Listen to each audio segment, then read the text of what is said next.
If I have an enemy that I know is out there, even if that enemy is far away, if that person is determined and shows the look that I saw twice at least in his eyes of, I'll use everything in my resources to see your end, and it won't be pretty, I don't get a good night's sleep. And then if I did as I did with that, I'd be able to say to myself, in your own backyard, I can still creep around. In your own field of work, I can still take what I may. In the thing that would annoy you most, were you to know this, would give you sleepless nights, that I find very hard to resist.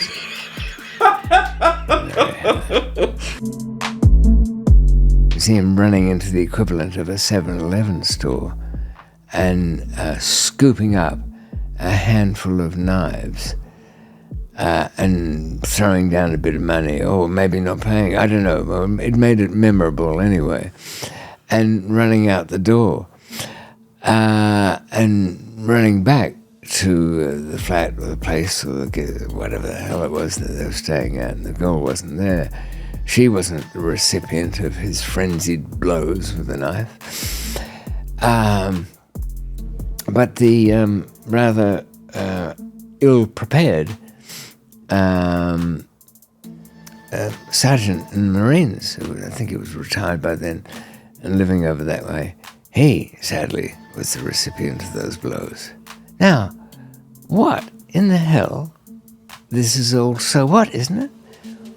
What the hell could some people I don't know who get into a fight over somebody else I don't know, and one of them,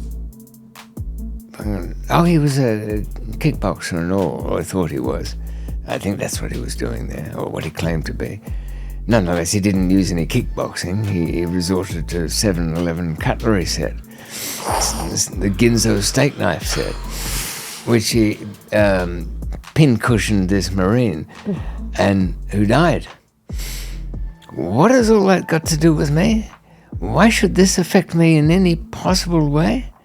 Why? Because I was born lucky.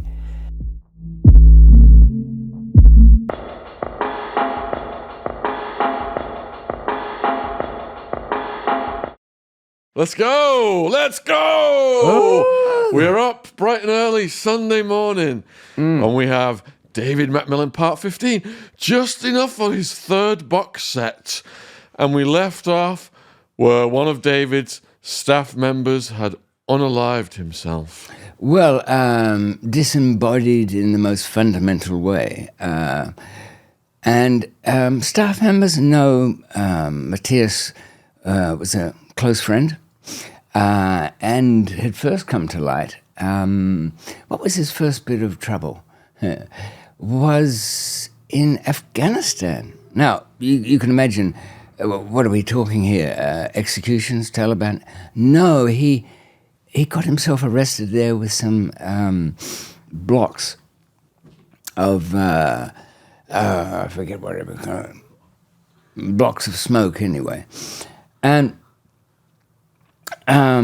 it wasn't altogether that bad. It was sort of still within the, I think there was still a king in Afghanistan, and the Russians had civilized the place, you could say, a bit. I never thought I'd say that, Russian civilized, but they damn well did. You know, the girls there at high school were wearing miniskirts and everything like that. So Matias, I think he ended up with about 18 months for this load. Now, as I've sat here, and as other guests have indeed, did that put them off, the mischief making? Did that stop them jumping onto planes with somewhat overweight baggage? No, not indeed.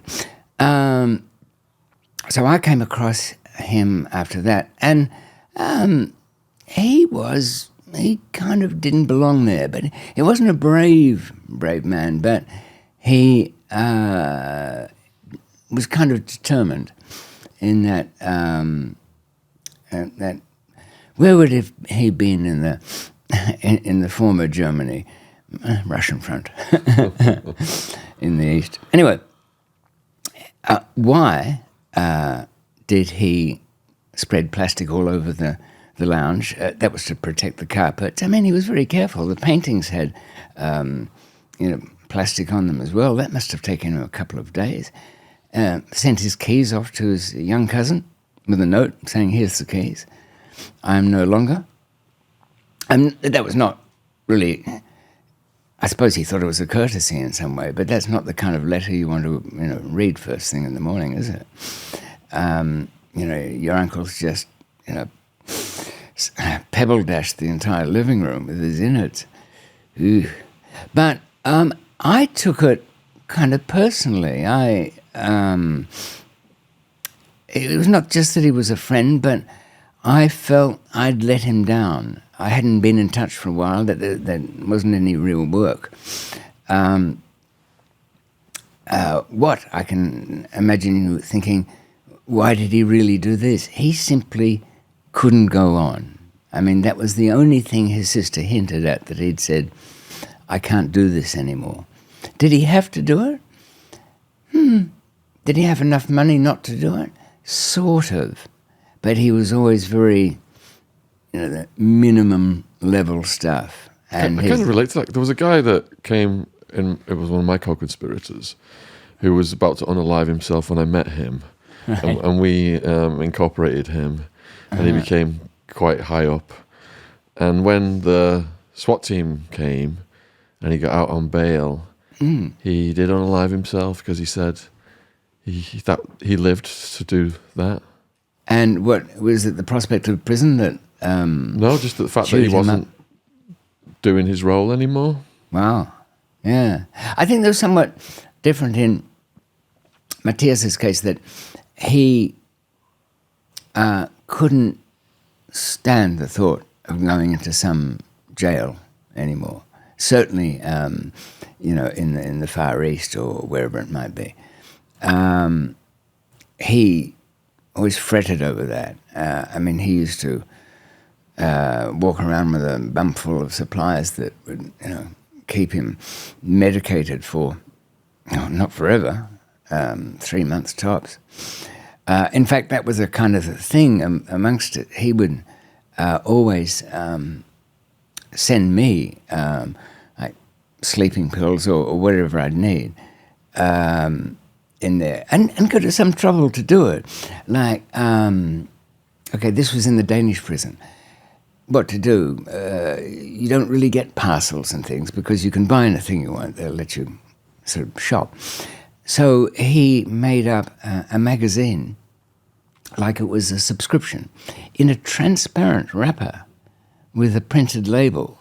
So it looks whatever, and there's a bunch of cards inside them, like resubscribe or junk mail. In one of those, it was triple thick. Now, that is a lot of work, Sean. This is somebody sitting at his desk cutting these things up. And I did the same for him. There was no questioning, there wasn't talk of money, there was nothing. I mean, when I had downtimes and we'd have to go to the forest where he kept things and dig up one of the PVC pipe tubes that were sunk into the ground and empty out a few euros and a couple of bin Ladens. I don't know why Euro 500 euro notes got that nickname. Absolute nonsense. Bin Laden would never even seen one. Certainly, I can't imagine his picture on a note, can you? And what country would do that? So I felt like I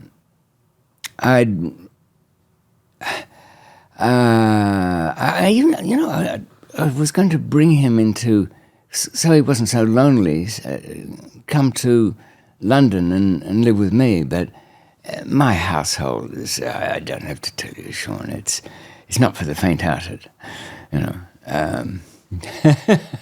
It's modest, but not for the faint-hearted. Probably got good CCTV though. Oh yeah. Oh, nobody can get within anywhere in the street. There's nothing. They all roam my cameras too, and We need an upgrade here. they're AI'd, so they'll tell me when there's something in a group. The cameras told me the other morning that 3 people had visited my neighbour. It didn't like that, and it turned out they were just young idiots.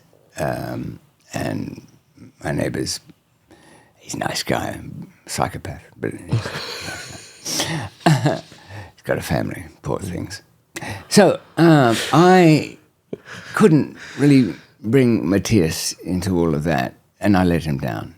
And I'd lost the Lollipop Man, another golden courier through carelessness. I mean, what the hell was that all about? What was the meaning of all this? You know, and I'd had to rebuild my life several times. How many?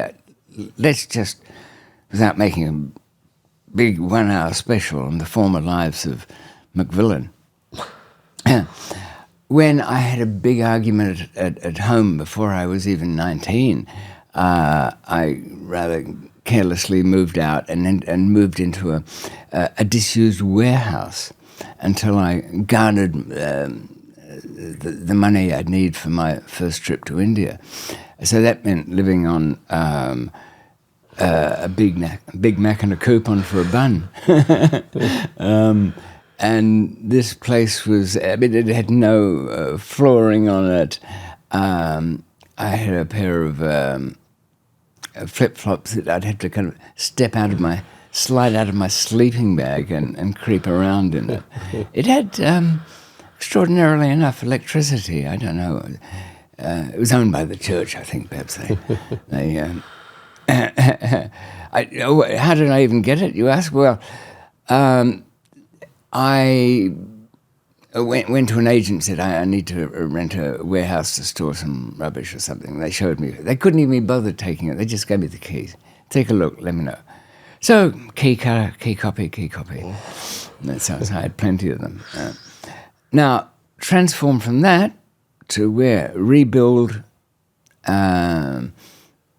McMillan, we'll call it A, and I've moved on from India to the Golden Triangle, plenty of money, built up a house, well-dressed, but didn't really, it felt a sort of emptiness. And I've said it before that I never really even liked to let the cargo go. I had apologized to whatever it was that I was carrying, saying, I've taken care of you this far, but you're on your own now, kid. And they won't treat you well. Oh, yes. Bash you around, that's for sure. Stomp all over you, both feet. So there's no joy in that. When the big arrest happened, there was a life wiped clean. I mean, wiped clean. It was... Here is a very quick demonstration of nothingness of a life. Imagine the police have taken you in your early 20s. The police have taken family away from you. Your wife's gone, dead. There's no object that you have anymore, no clothes, no stuff, no little things, no mementos from childhood, nothing. That's all empty. You're in a Supermax cell, which is concrete and steel. You know, just to even hide something in there, what, I don't know, I think a paperclip. Okay, lots you can do with a paperclip. Ask Hannibal Lecter. The paperclip would go on some dental floss, and that would go, one of the steel tables had a little gap, you can imagine where the top met the other, and you'd feed it through on the dental floss, and the other paperclip would hold that one, and whatever was no thicker than 5 millimeters, you could Half the time we weren't hiding anything in particular, but I just had to do it. There was a so there's nothing there. Okay, rebuild. B, released. Police all over me. I've got a flat, but I'm cautious. I don't buy a lot of things. I don't have a lot of stuff because they're all over it. Their literal fingerprints are all over it. Things are moved around. The cup handles are turned around. I mean, you can imagine if you were a psychiatrist and I'm telling you all this. So, David, you say they broke into your house and turned the cup handles in the opposite direction. Not opposite, Sean, 45 degrees. Did the Manson family do this? Yeah, you can imagine. So I ran away from all that, and that's utterly destroyed. Because no matter, and I think I've been saying this since I was 18, no matter how bad things are, they can always get worse. And yeah, definitely. So I ran away, but Bangkok trips me, and quick and hard and doom-laden. Everything finished again, all wiped away. Like a letter from my mother saying, well, luckily you hadn't had the flat for too long, so it wasn't a big thing to empty it out, and there wasn't much there. And, what do you want to do with the pencil set and the toothbrushes? I mean, who cares? Then, by various acts of God and miracles and combined fates, I'm out of there somehow.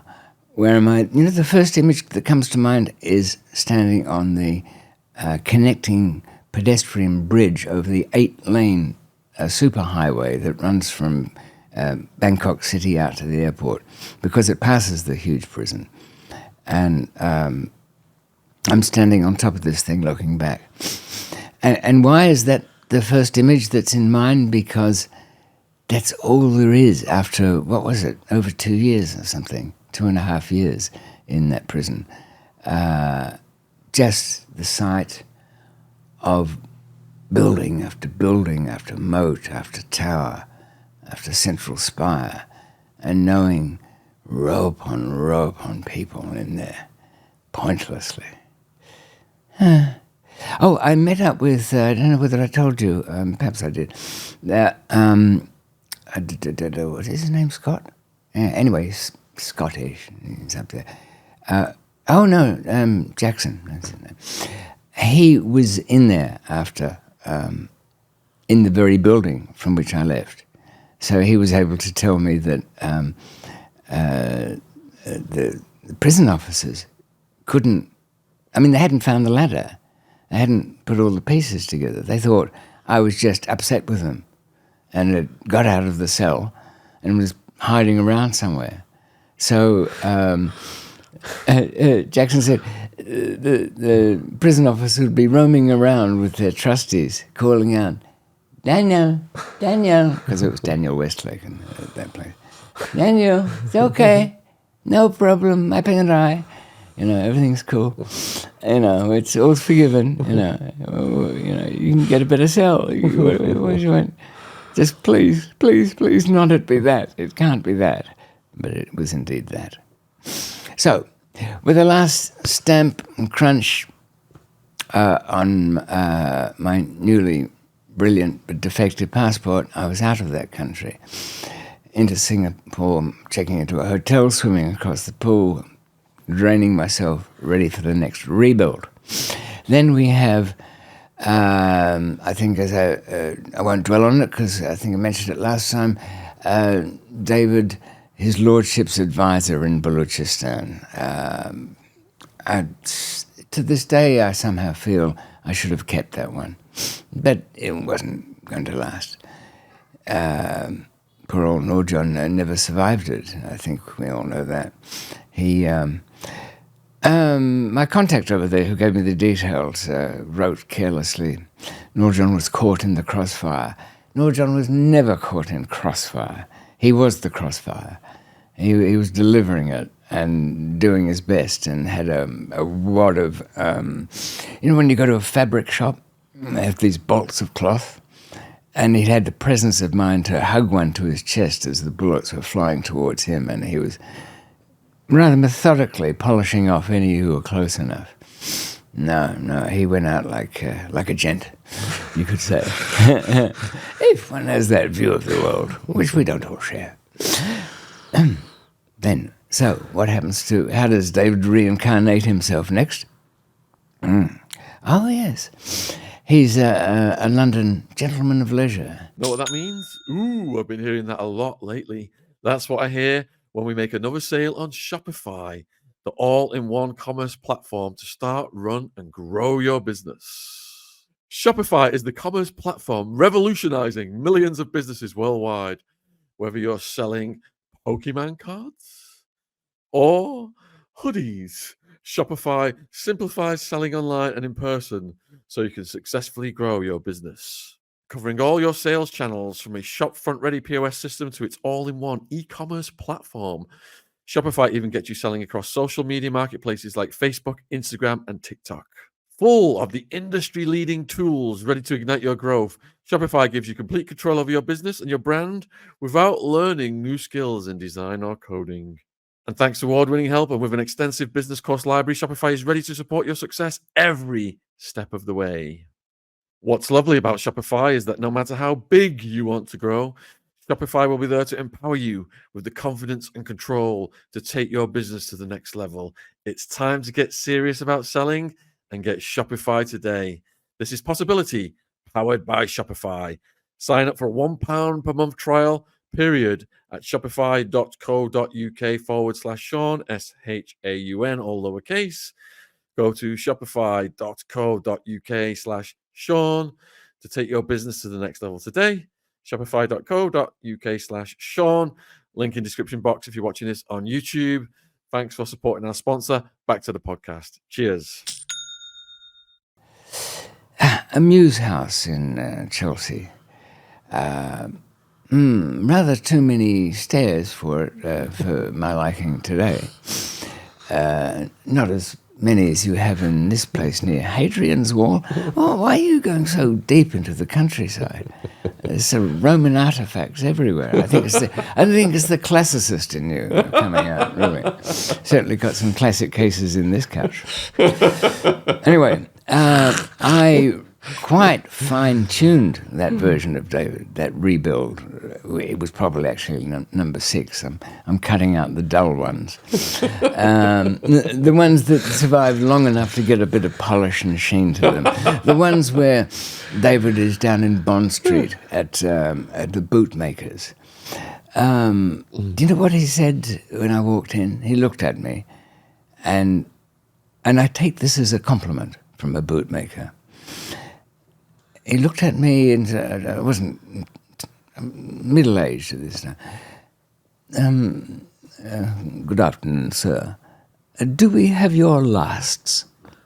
Now, for those in the bootmaking trade, a last is like a plaster or wooden cast of your entire foot and lower ankle.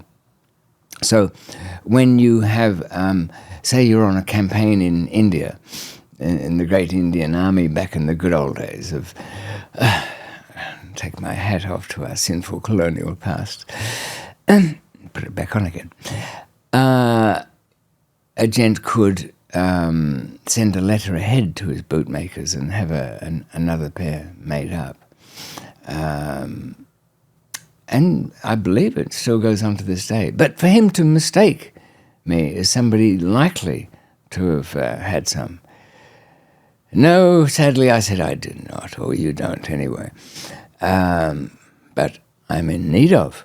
And I would think they are still there to this day, the lasts that were done. They do keep them beyond the date of your probable demise.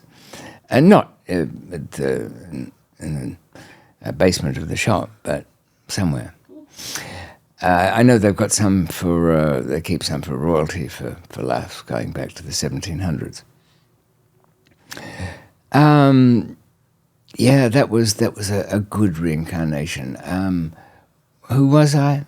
I think, was it Michael Dalton? It might have been. It's very hard to keep track of the names. I had a veritable font of passports. There was what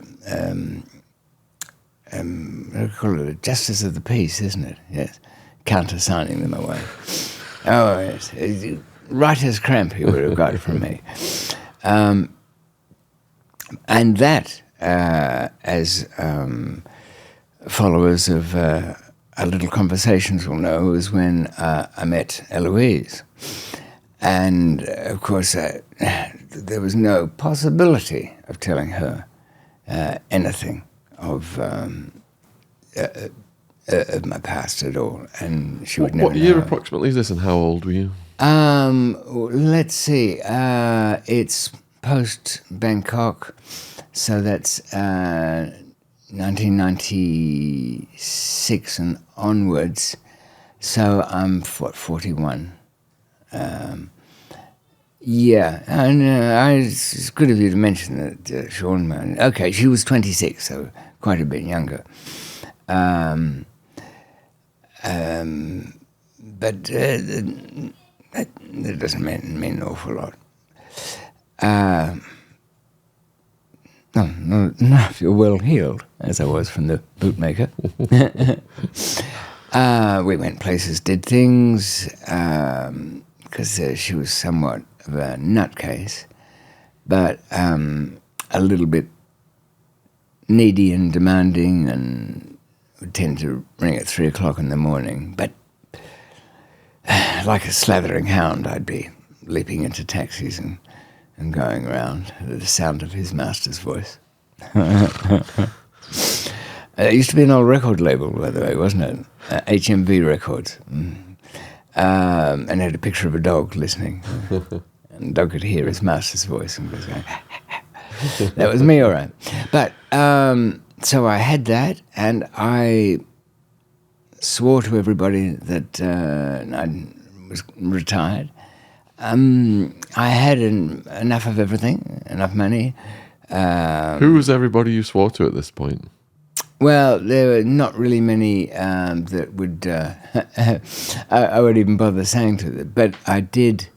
when I say swore to it, it was implied. I didn't say it, but it was definitely said in the unspoken promises are the ones you have to keep. And did you have family members at this point that were monitoring your rehabilitation? My mother is still alive at the time, and she visited London and was kind of, mothers are realists, aren't they? She, not unkindly, did suggest, do you travel with a cyanide capsule? No, Mama, I try to avoid that. But good of you to mention it. Is that where you got your sardonic undertones from? Probably. I've always... I've got a sister and a brother, and to some extent, Debbie, my sister, a little older, was a little critical of Rosie, my mother. I mean, and we always called her Rosie because she was more like, a person in our lives. She was very charismatic. They had lots of interesting friends. I didn't even know at the age of 10 what... I didn't even know there was such a thing as the gay world. And it was all beautifully hidden in those days. It was considered quite an added bonus that it was underground. The poor people now, they miss out on you didn't get any village people videos, anything like that? Not quite, but I do remember there was a big party, and we were kind of a little bit banned from these parties, but at about 10 years old, Rosie came to me and said, "Do you want to see something special? The Queen's here." And I was led into the living room. And there on a throne was a more or less perfect replica of Elizabeth, except wearing high heel boots and fishnet stockings. But the crown was right and everything else was. I thought all of that, and the guys running around in pink satin suits, were just being funny. They were hilarious. I didn't think anything of it. The fact that quite a few of the guys were getting teary and crying in the bathroom over something or other, I don't know, they're just emotional people, I guess. Up until this point, had your mother and siblings known the full extent of your escapades? Well, yeah, certainly after the big arrest in Australia, they had a pretty good idea. So from the early days, talking about? Early days, I mean... In Australia. Episode 1. Oh, right. And suspicions.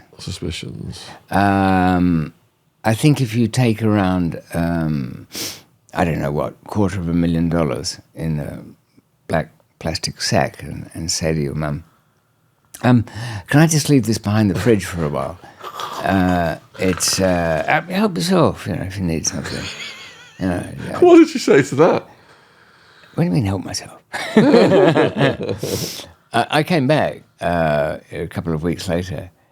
I said, "Is that fridge all right?" It occurred to me it wasn't a really good place to put it, overheating and whatnot. "Oh, yes, no, I moved it." Okay. A little bit lighter, but anyway. Bit left hand. Simon, my brother. Hi, Simon. I shouldn't think you out, but I know you grabbed 6,000 out of that other one at the office. Which would be worth what in today's value? Today, 6,000, it would be worth about 25 or something. £25,000, I guess. Very welcome. I don't really care about that. I didn't treat him very well when we were younger. Little brothers can be so annoying, can't they? So, I think Rosie, my mother, she thought that everything I was doing was a kind of counter move to the unsettled life. And when she'd have, between stepfathers, you could say, when things were not going well, she'd have a little cry over having to work. But what she really was crying over was not meeting anybody that was up to her standards. A great romantic she was. As a teenager, she thought John Wayne sort of character was the ideal man, but they don't come that way. In fact, the bigger stepfathers, the stronger ones, were the weakest of them, and very rarely wanted to assert themselves around me. Very risky thing to even try, I would think, because people look fondly back on. An earlier period, I'm thinking 60s and 70s of childhood and going to school. But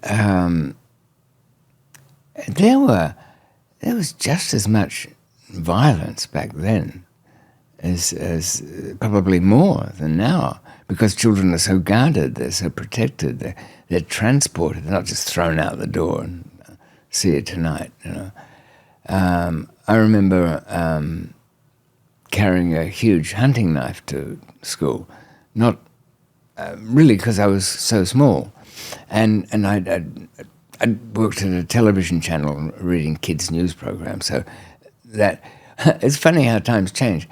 If that had been happening in another era, I would have been more saluted. I wouldn't say respected. That never happens with me, but.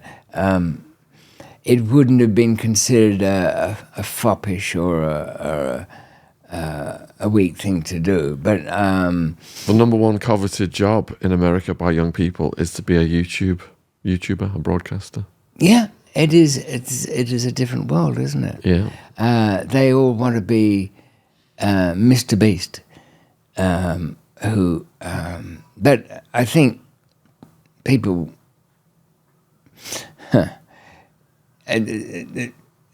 don't quite understand, do they, Sean, the amount of work that's involved. Got to sweat blood, folks. Mm-hmm. But never let them see you sweating. Yes. Not only that, I think there's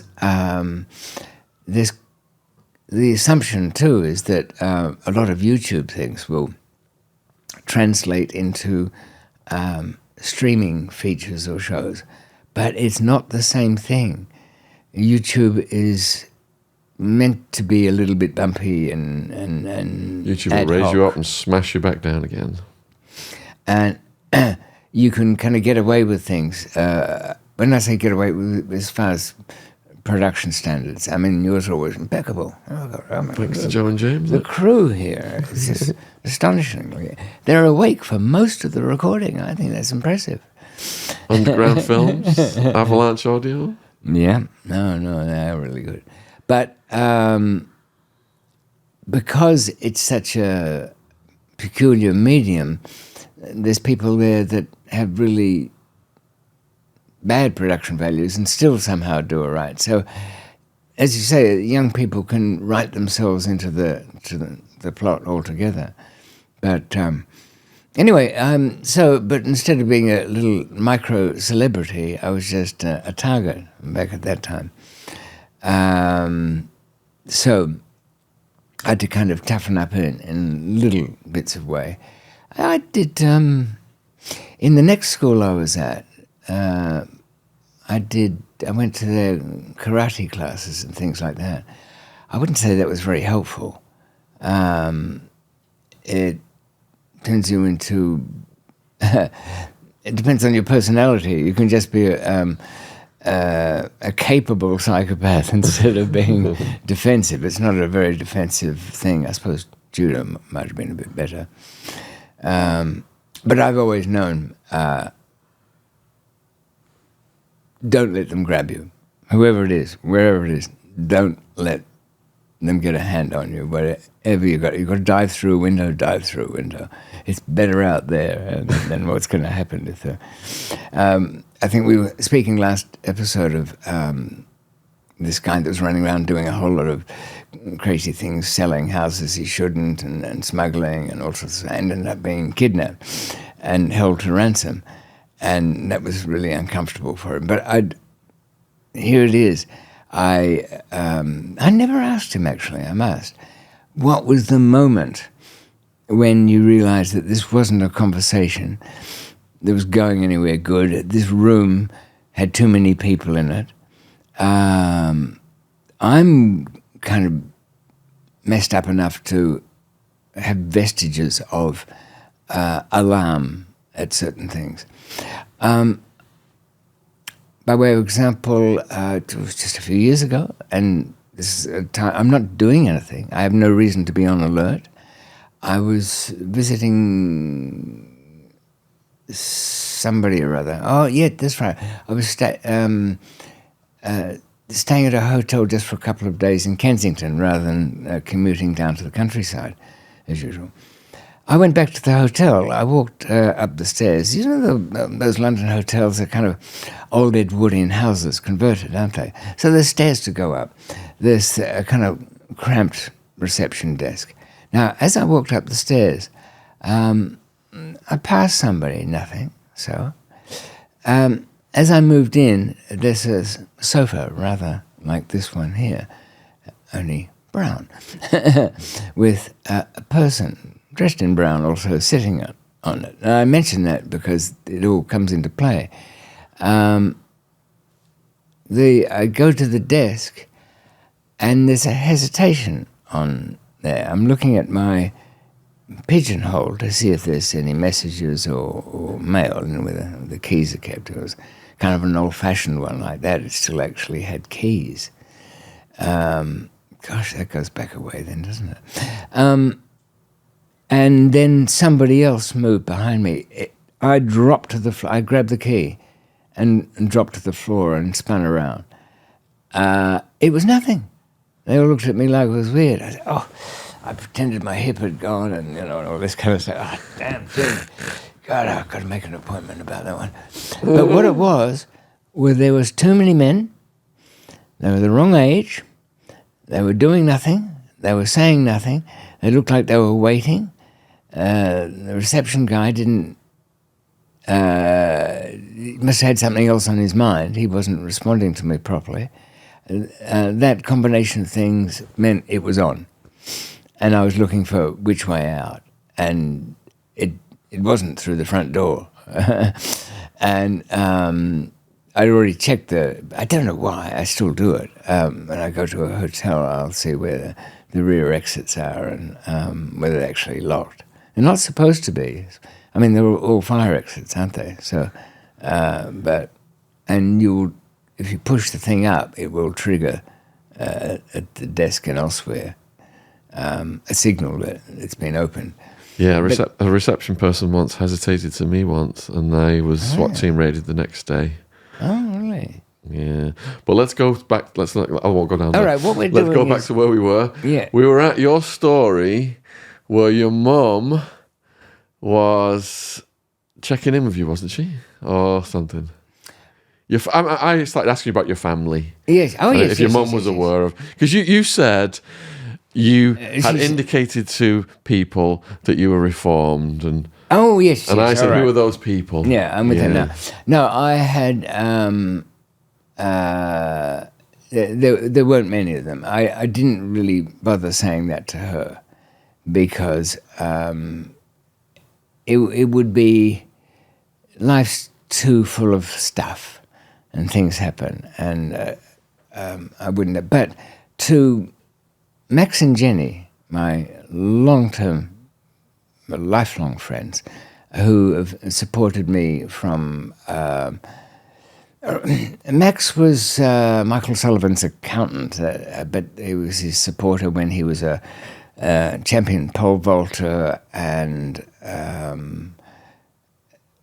right throughout all various travails. Now, they were...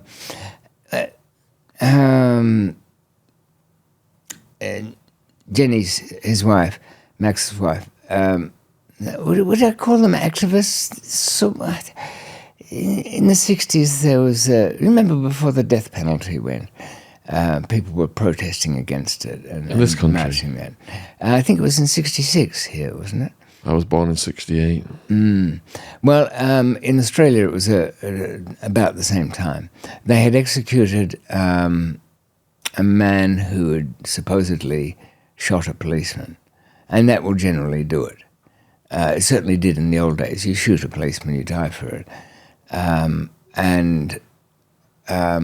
I think the last hangings here were in the 60s. Somebody will... In the comments, you can let us know about the little history of hangings and what was his name? Pierpont, the famous hangman. Who I don't know the UK history. I know the Arizona history. They had like a hanging, and a head kind of came off and bounced around. So they moved on to, went from hanging. There was gassing, and then there was electrocution, and then there was lethal injection. Right. Each step of the way, something horrific happened, and they moved on to the next one, and something horrific happened. They moved on to the next one. Apparently the Europeans are refusing to supply different, well, we'll call them medications, different drugs, for the process that they deem acceptable. I find it amazing that this is an issue, or from a technical point of view. When poor little Nico died, that's a Pomeranian dog, he was given an injection as we held him, and went out smooth. I mean, I wasn't in the frame of mind to ask, but I must one day. if I find myself in a hospice or something or other. So it was clearly painless for the poor little thing, and you could barely tell. And the vet had the stethoscope listening and told us it's done. So if it can be done for a little pooch, you'd think, well, why we have these spectacles from time to time of somebody writhing around and pulling all sorts of mad faces for 20 minutes before, seeming to choke. It's just, what the hell's going on with it all? Goes back to Socrates and the hemlock. He just went, didn't he? Yeah, but I believe hemlock is not entirely comfortable. I wouldn't recommend it, people. Definitely not. Right. So. All right. So now, yeah, Max and Jenny had been very firm support. Max, he came to Thailand to see me against the whole family's, his family, their wishes. He even came to Pakistan. And, they really put up a fight saying, don't do that. But I think he pretty much came there to tell me off, Also, that I was, panicking in the beginning and spending too much money. Just to, there's a little bump here. We must explain that this fine London gentleman's life evaporated, went up in smoke. I did all this stuff, multiple passports. The house keys I stuck in the pipe, the drain pipes from the top of the house, and they run onto the street. I built the thing. I had a little garage down in that news house, and wonderful setup for making things. Works about, some of them, I can tell you. Now, there's a little hook in that pipe, so the keys went up in there. So that is so that I could somehow, I don't know, if I came back, whatever, if I was washed up by sea, if a tornado plopped me down in the centre of London, I'm running around naked, I've got nothing. At least I know I can get the keys. Did lots of other things with safety deposit boxes and all the precautions you can imagine. And generally, this is the rule. You do all the precautions, nothing happens because you did them all. Yeah, not with me. So there I am. I've had the call, as I've gone into in detail before, about that takes me back to Pakistan, Afghanistan. I get messed up completely there, half insane. And even while I'm there, I get disappeared to Hyderabad and dungeoned there and met some interesting people. But still, we'll have to, what would you call it? Index. Reference the episode numbers. to some of these things. Or break them up into subjects. God, that'd be an editing job. Anyway, stick with it, fans, because there's always more somewhere. Now, I'm mentioning this as I summarize the creation and evaporation of these lives and houses and existences and stuff and identities. Because, yes, Max did come over, and I saw him later on, and when I was relatively settled with Jeanette. They took that all as a good thing, because Jeanette's rather frank in expressing herself about things. So I can't get up to anything and get away with it with her. Unless I told her, and I don't think there's anything that I could possibly convince her in any way. It doesn't stop her moaning about stuff, but still, that's the balance of life, is it not? Freedom of speech. Indeed. And Max is also worth mentioning because I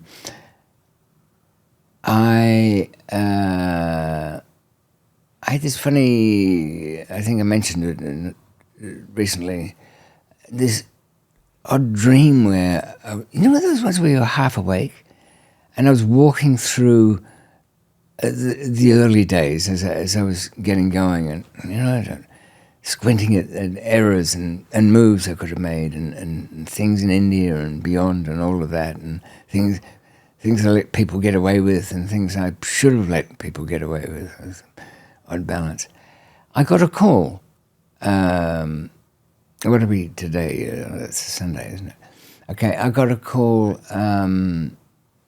4 days ago from Max's son, Andrew. And when you flip your phone open, and I only look at it to see that I'm not taking this call. Your exception, sure. No. But when I saw it was Australia and that it was Andrew's number, you know how you put it all together?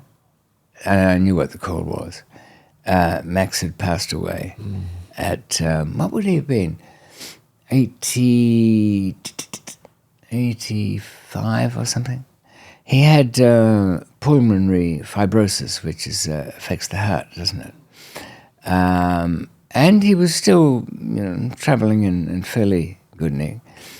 But Jenny had asked their son, Andrew, to make the call. And this is kind of an indicator of, look, imagine, well, you don't want to imagine, so let's not imagine it that way. Let's just imagine somebody else, just somebody whose lifelong partner has died. Now, everybody knows them. They've got a big family anyway. I've seen those family pictures of the lot of them, all the McCreadys. It's just like a panorama.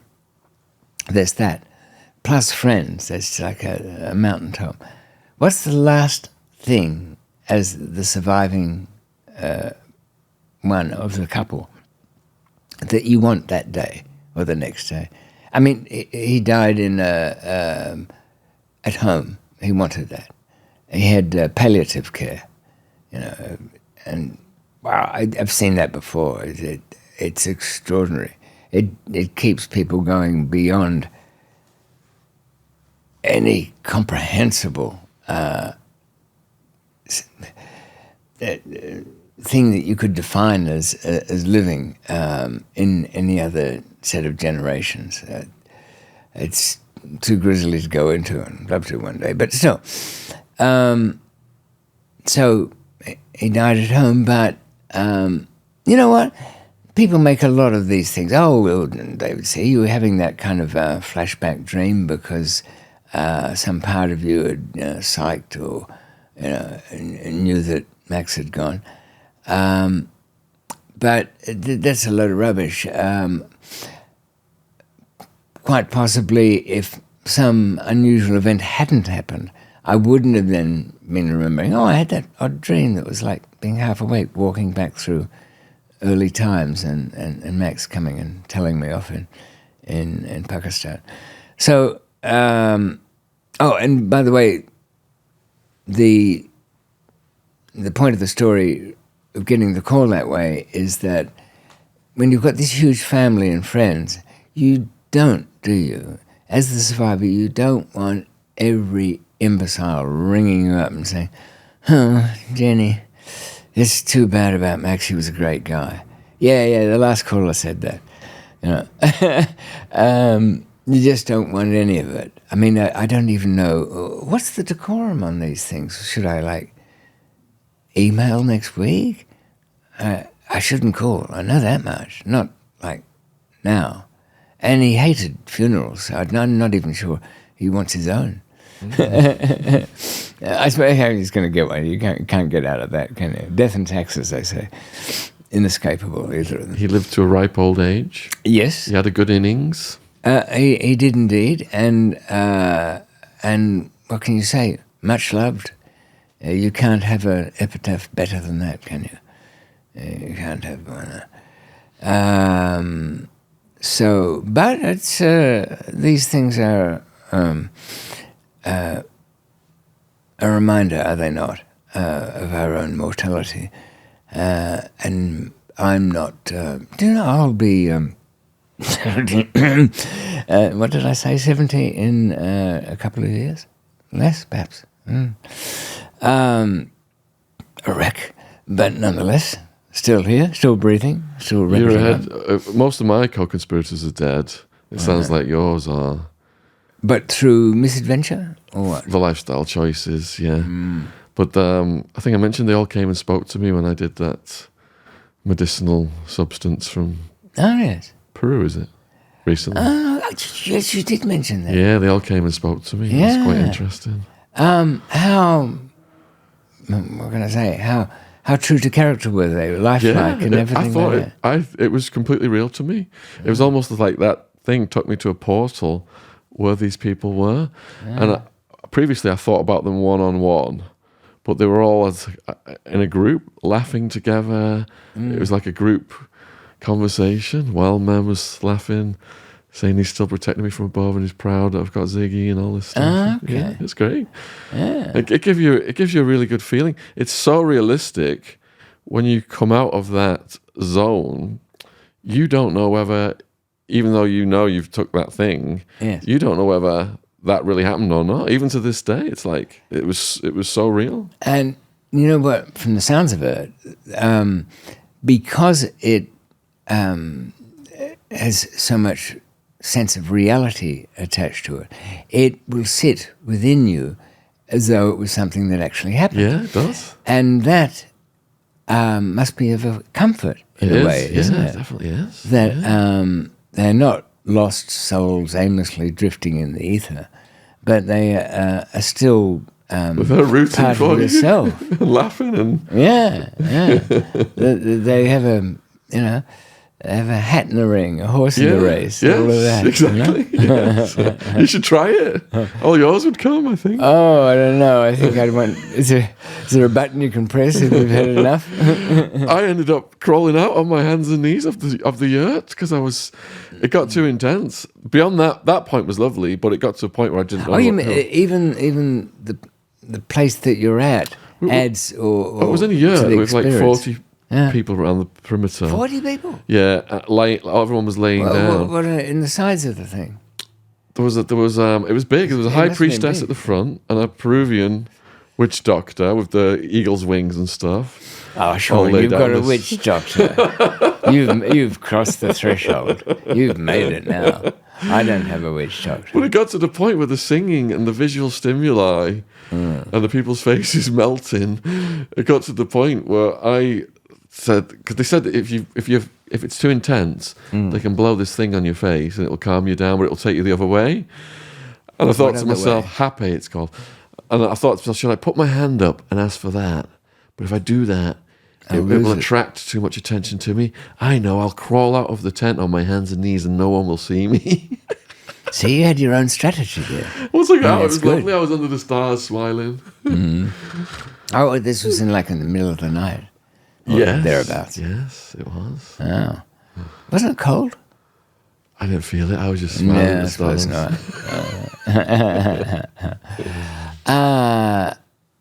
It was, I think, some of the psychotropics and psychedelics were imagined or thought that they may have value in psychotherapy of various kinds.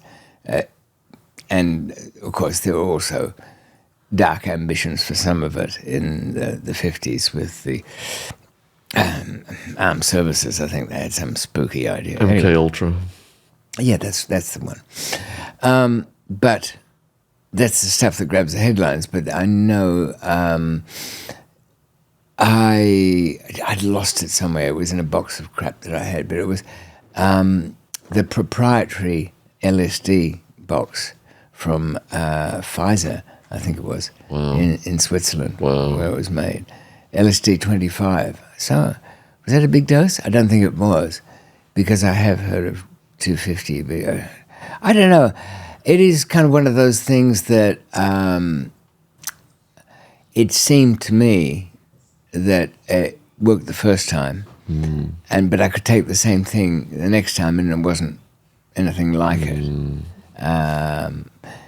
But you could be the, what would you say, the nursemaid, the minder for friends who had never before. Well, that's the goal of every user, isn't it? To get back to the feeling of the first time. Well, yeah, I mean, half the things we do are because the transition from a normal, bored, irritable state to, oh, that's interesting. I mean, I'm talking about, you could be surfing or, paragliding or various chemical tweaks, whatever it might be. The important point is it's the transition from the normal state to something different. That's the ride. Yeah. And it's usually not very long-lived. And sometimes kind of too much where you want it to just go away. I think really... I think we're not born in the wrong century. It's kind of the most interesting one in a way. But as far as management of people's interests, and there has never been any serious effort to say, oh, all right, we're going to live with what the world has, all its chemicals and intoxicants. And yes, when there is something, we'll make it in such a way, and it will come with an off button. You'll be able to crush this capsule, and I was going to say it's all over. The wrong capsule. Brave new world. Yeah, and then that would surely then all that would go away. What would all the villains do for a living? Go back to the old school robberies? Probably. I think they would not say, oh, well, I can't be a villain any longer. There's still mischief to be done. Anyway, I'm thinking back to about where our story is. You're back in the UK? Yes, I'm back. You've told your family your associates you're rehabilitating. Your people who are left. You've implied that you're rehabilitating. Oh, yes. And then that... you met... Eloise. And then I stepped on a landmine in Afghanistan and Pakistan. And I got the call from Nurjan about his cousin. That was that time. Ah. That's when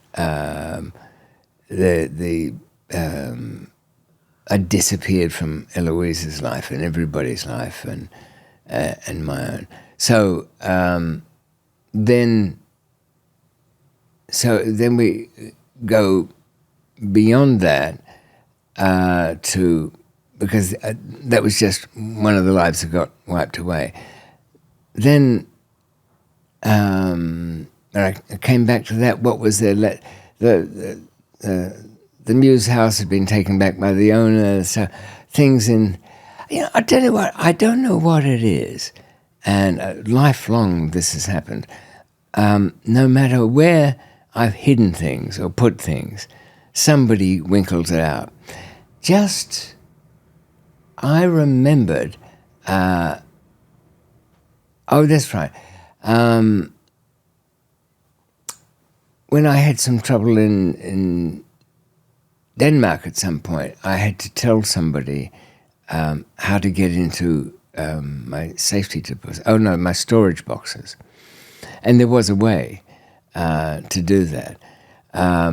Imagine it's like you've got a self-storage room and somebody needs to get into that, but you can't because you're kidnapped. The way you do it is you tell them which one and where it is and what the lock on it is a combination lock, so that it doesn't have to be a key. But how do they get in there to do that? They have to go there and rent a box or a room of their own. And because they know where the one that you've had is, they try and get one. No, I don't like that one. You've got anything? What's around there? So they get as close as they can. So when they come in to go into theirs, they leave the door ajar or something, then they get into yours. But anyway, the point of the story is this. No matter how much trouble I've gone to keep things concealed, some rat gets to it. I had an account, and this is only going back, what is it, 2-3 years ago. It suddenly dawned on me that when I'd left Bangkok, and it was during the Eloise Muse House era, I happened to be in Knightsbridge opposite Harrods. Oh, didn't he turn out to be a piece of work? Oh, Alfred. Anyway, extraordinary how they're coming out of the woodwork. Anyway, they're paying out, aren't they? The Qataris, no matter who says what. I think I was by him. Did I tell you that? I definitely have an experience on that. So, opposite there is the BBVA, the Banco Bilbao Vizcaya. Argentaria, I think is the last bit of it. But something attracted me to the place. Little discreet bank branch, Portuguese. I think it was the sound of their counting machines. Flappita, flappita, flappita, flappita. And I could change Swedish krona there in bulk without having any nonsense. Funny, it's a thing. Here's another little golden rule for those who are making notes of what not to do. When it comes to banking, the bank is the branch, and the branch is what it is that surrounds it. What the hell am I talking about? Because the same bank has the BBVA has a kind of head office branch somewhere down in Vauxhall, which is a kind of dull commercial area, high traffic zone, just on the edge of the congestion area in London. Anyway, it's kind of boring offices. But the Knightsbridge one is in the fluffy end of town with the high-profile shops, huge numbers of rich and well-heeled and cash-laden, I like the sound of that, cash-laden people strolling up and down the street, including myself at that time. And I said, what are you going to do to get... I'd like to open an account here, because where are you from? Portugal. I travel there sometimes, anyway. Passport, of course, yes. A letter from your employer. Just give me an afternoon on that one. Mm-hmm. Type. So going back, I remembered that it was in the true name, I won't mention, of my electrician friend in Bangkok who'd stayed there. The guy stayed there for 20 years. I've tried to have him come and talk, but he won't. Why? That he hasn't got a story. He's got a story and a half. Not to mention that at his age, he's like 15 years older than I am. He's got like a bunch of Cambodian girlfriends. Somehow creepy, really. Anyway, so I said to him as he was visiting here, let's try and get that lot out, because I do remember it had a reasonably fulsome current account, and any overflow beyond a certain amount automatically went into the term deposit account, which renewed every 90 days ad infinitum. I'd taken that book. I'd said, "Now, don't send me any things." Now, I rang them up. They wanted a bunch of information I couldn't remember. I had to run around and figure out where it was I lived, and I did. You have to get on the ground for that, Sean. You've got to look there. Oh, yeah, that's the place. And what was the flat number? Yeah, okay. Good old London, it hardly ever changes. You'll find, you'll find King Henry VIII stash somewhere if you keep looking hard enough. Everything will be under a rock. And it's a very sad ending to this, Sean, because got full access. And the guy tells me, "Right, yes, we're satisfied you are who you say you are. Answer to your question, 0, nothing. both of them were transferred out back in, when the hell was it? 2001 or something like that. Because I'm thinking, what's 20 years worth of interest? That ain't bad. Now, to go to the only way in to that would have been through a lot of work.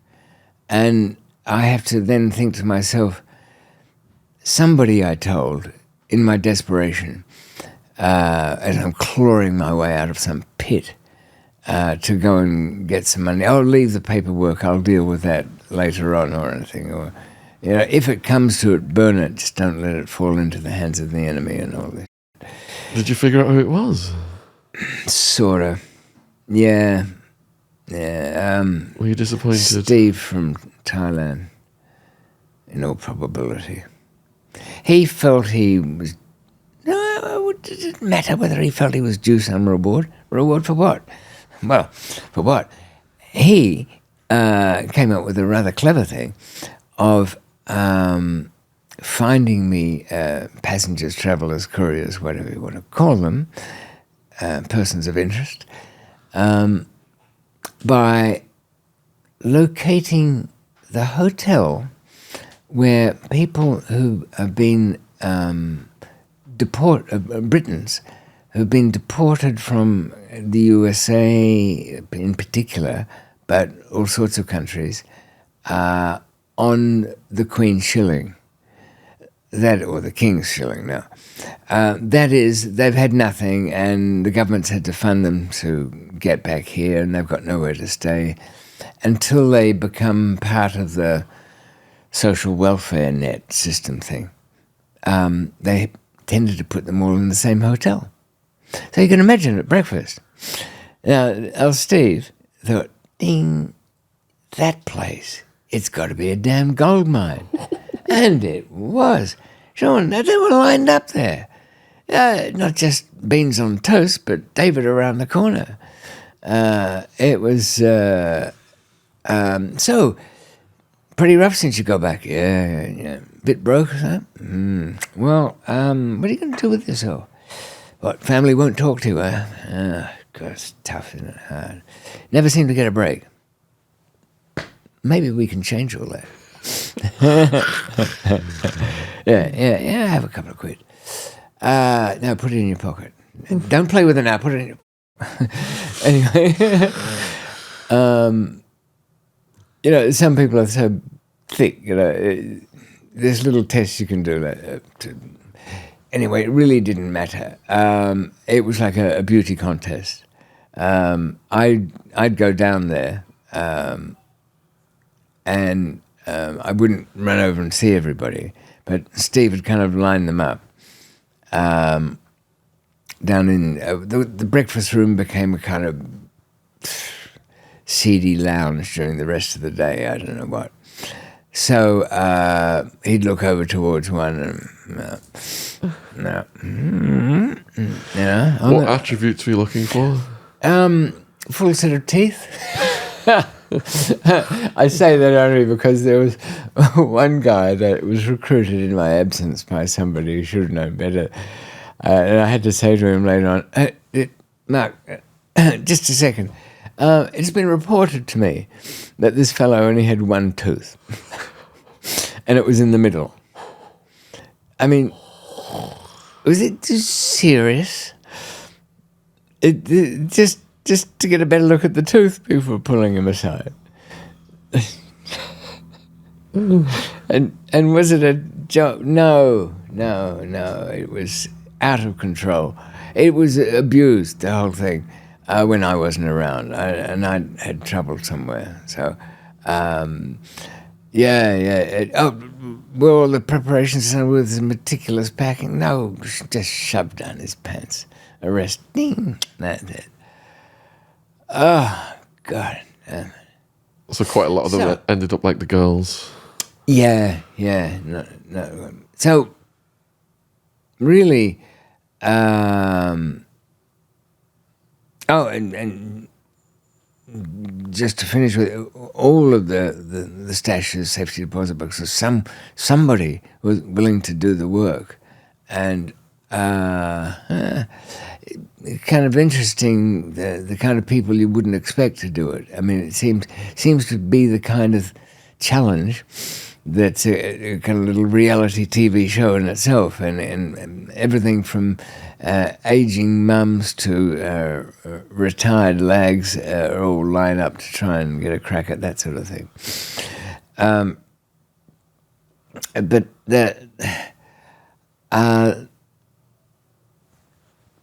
again, past and lost and gone. So I just don't. It doesn't feel like this is going anywhere. People are turning up, really just willing to take these long shots of send somebody here, send somebody there. I really had a stomach load of that, but still, I had some. I fell back onto this the thing that I always enjoyed doing, and this is where we're getting to about 2004, 2005 by now. There's some changes afoot. There's a new series of passports around, which is not a big thing, but it's a kind of I have it as a mental marker. I mean, I don't know whether you've got one. Have you got one of the new British series, the black ones, now that we stupidly stumbled out of the EU? Mine's still purple, I believe. That mauvey maroon, that's the colour I'm thinking of, yeah. Yeah, that's good. Remember that there's a whole lot of stupid rules coming in next year. Apparently, we, to get into the EU from next year, have to supply fingerprints. And that won't go down well with a lot of people, will it? Including me. Yeah, I mean, it's not like there's a shortage of my fingerprints on file. But, you know, it's a bit uncomfortable, isn't it? Yeah, I used to be able to go to Europe. For example,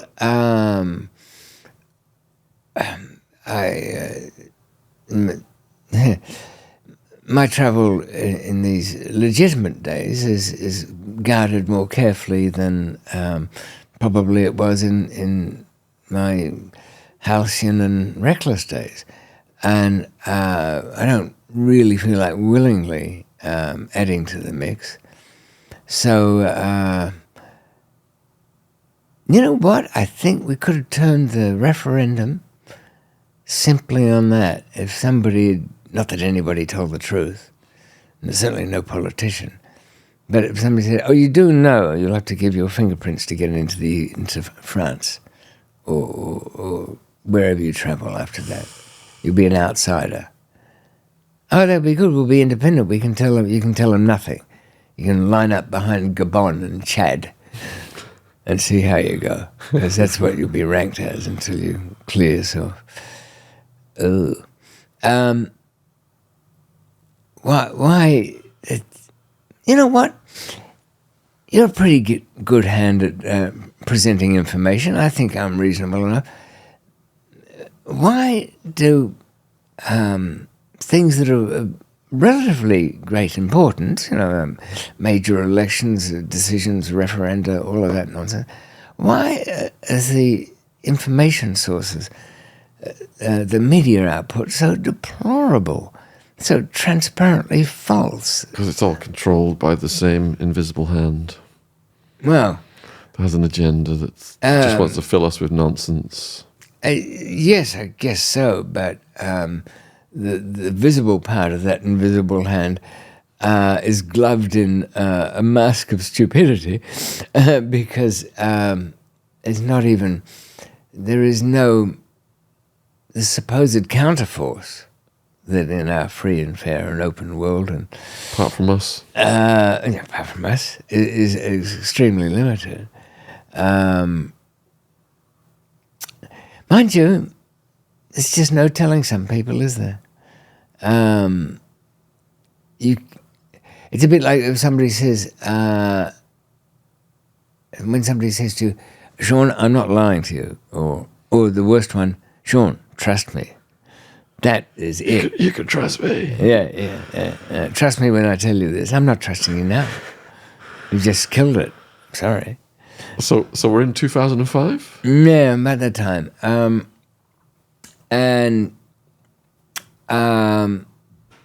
So I kind of tidy up. The only sort of sanctuary I feel is I've drawn a line really through Southeast Asia. I'm still, I have to keep in mind that I'm requested, wanted, Interpol, blue noticed. On the run from Thailand. Yeah, it's something that I kind of tended to dismiss. But when I took remedies to this, when David McMillan was travelling about, a couple of times I'd get pulled aside. Yeah. And now, the blue notice, children, listen up, is not a red notice. If you have an Interpol red notice against you, you're not going anywhere. It's hold. Hold and make calls. Because a blue notice simply says identify, report travel movements, get address. And none of which they have any ability to do. One was in Frankfurt, another one was in Switzerland. I mean, the Swiss, I didn't know they had a reputation for being all law-abiding. Mind you, the last 20 years they have come in for some stick. I mean, so what if they hid the Nazi gold or whatever the damn hell it was? Yesterday's heroes are tomorrow's villains and vice versa. Somebody somewhere is on the cause of right, one presumes, or should be able to go unmolested.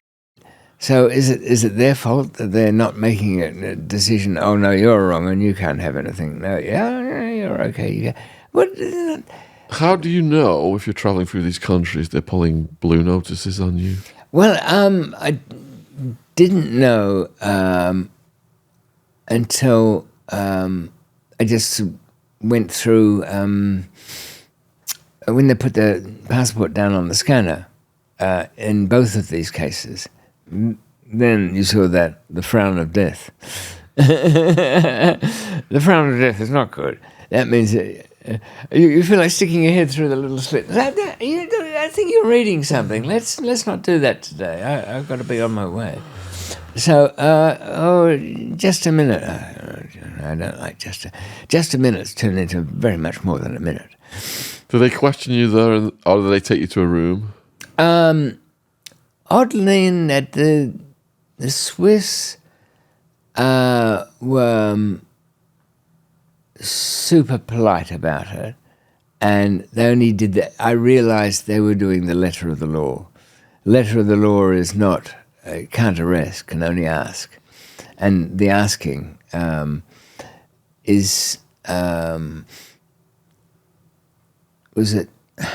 was kind of in a midpoint after that. So you go through, but there's somebody with you, and they go to a desk and ask things. Well, I thought, well, this is a stupid question, my address. Have you got any proof of that address? Oh, well, you ask for it, you get. I pulled out some business card that was, phony from top to bottom.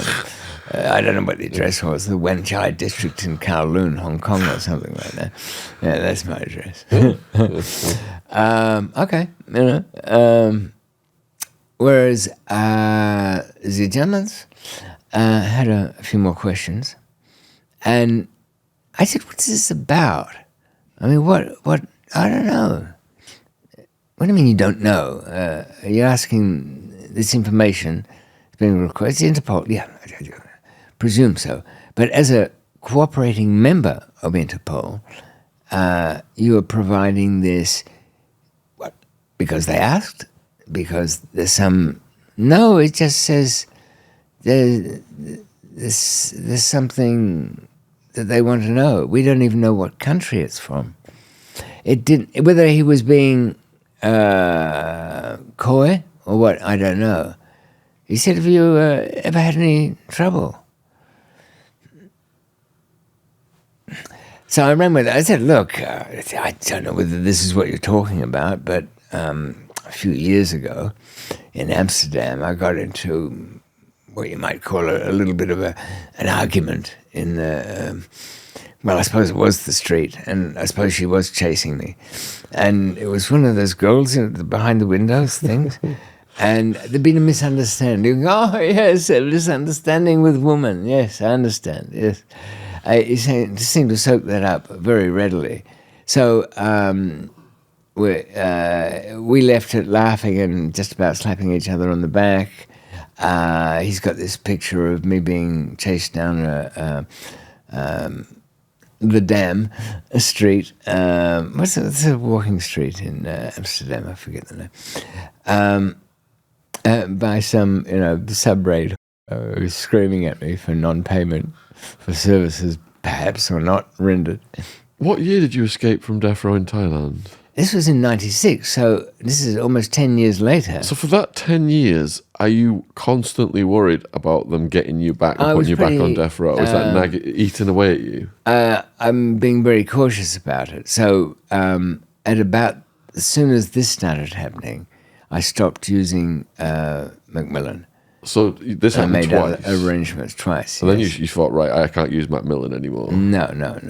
I searched my family history fairly closely and found alternative arrangements.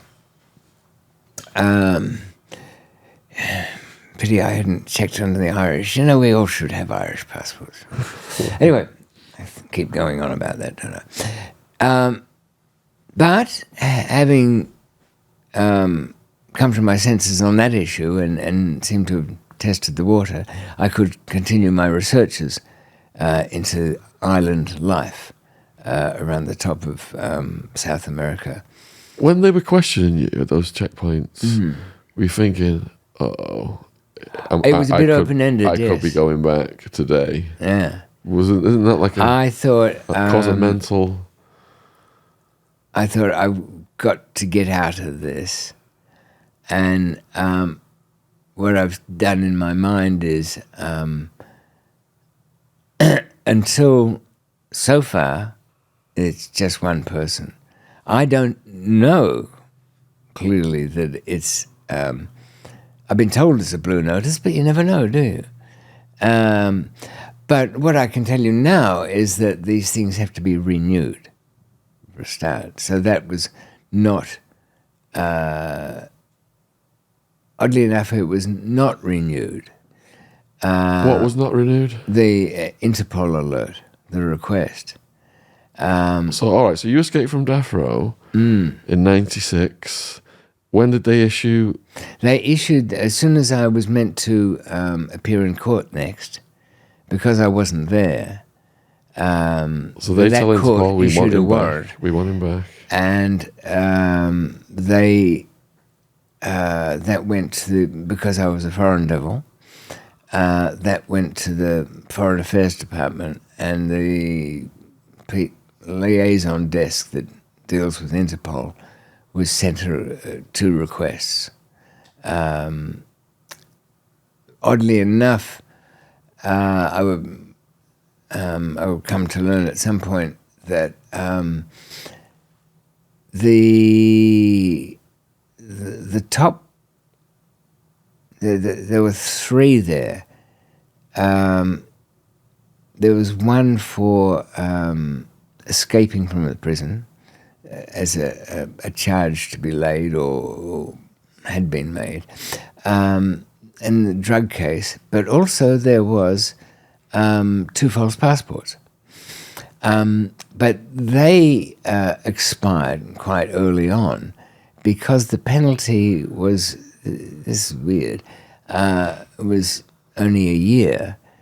Somehow that affected how long they could keep renewing this thing. I didn't read anything much into that because it was very hard to get clear answers. I saw a lawyer a couple of times and they just threw cards in the air. So, What's striking me at this point in the story is the extreme lengths you went to escape, and then the relief, and then you getting pulled and thinking, this could be I could be right back there. I mean, I just can't imagine the death penalty. Yeah. The effect on the brain. I still, you know what? I was, your own radar around you, they're not, I didn't know the ins and outs of the red-blue notice thing other than what I'd understood. But it sounds like you had a degree of confidence. But I wasn't, they hadn't, my own experience told me if they plan on holding you, you'll see a couple of guys, a couple of uniformed guys lurking around. They won't be far away. And they're not hard to find in an airport, and there'll be a couple. And there was no sign of them. If there'd been the remotest sign of them, or if the guy had started to say, it's just some bullshit me with something, there's some paperwork to be done, or take a seat over there, or whatever, I would have been looking for the exit. Now, it's quite a step to take, because it's airports and not it's one thing to run away from a Thai airport. A Swiss airport, don't know. Mind you, they make some blunders when it comes to chasing people. I remember Wildman and Wildwoman got apprehended in America going in, and they were getting escorted by two men in uniform, and there was a fire exit. They walked past the fire exit. Wildman just smashed it. They just ran off into Mexico and managed to get away. Oh, well, that's all right. Yeah. So as they passed the fire exit, they banged it open. Yeah, just ran off into Mexico.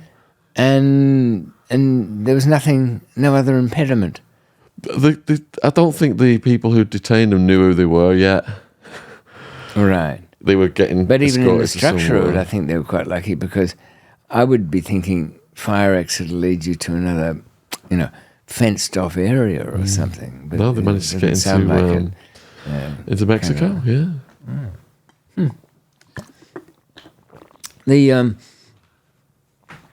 I think I was, at that point, was really looking for something that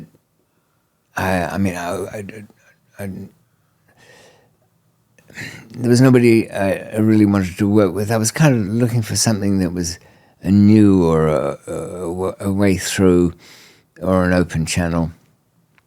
I had dealt with at Miami and Florida quite a bit. And yet the thing I went looking for first was a kind of flying boat service that ran from was this from Antigua or St. Martin?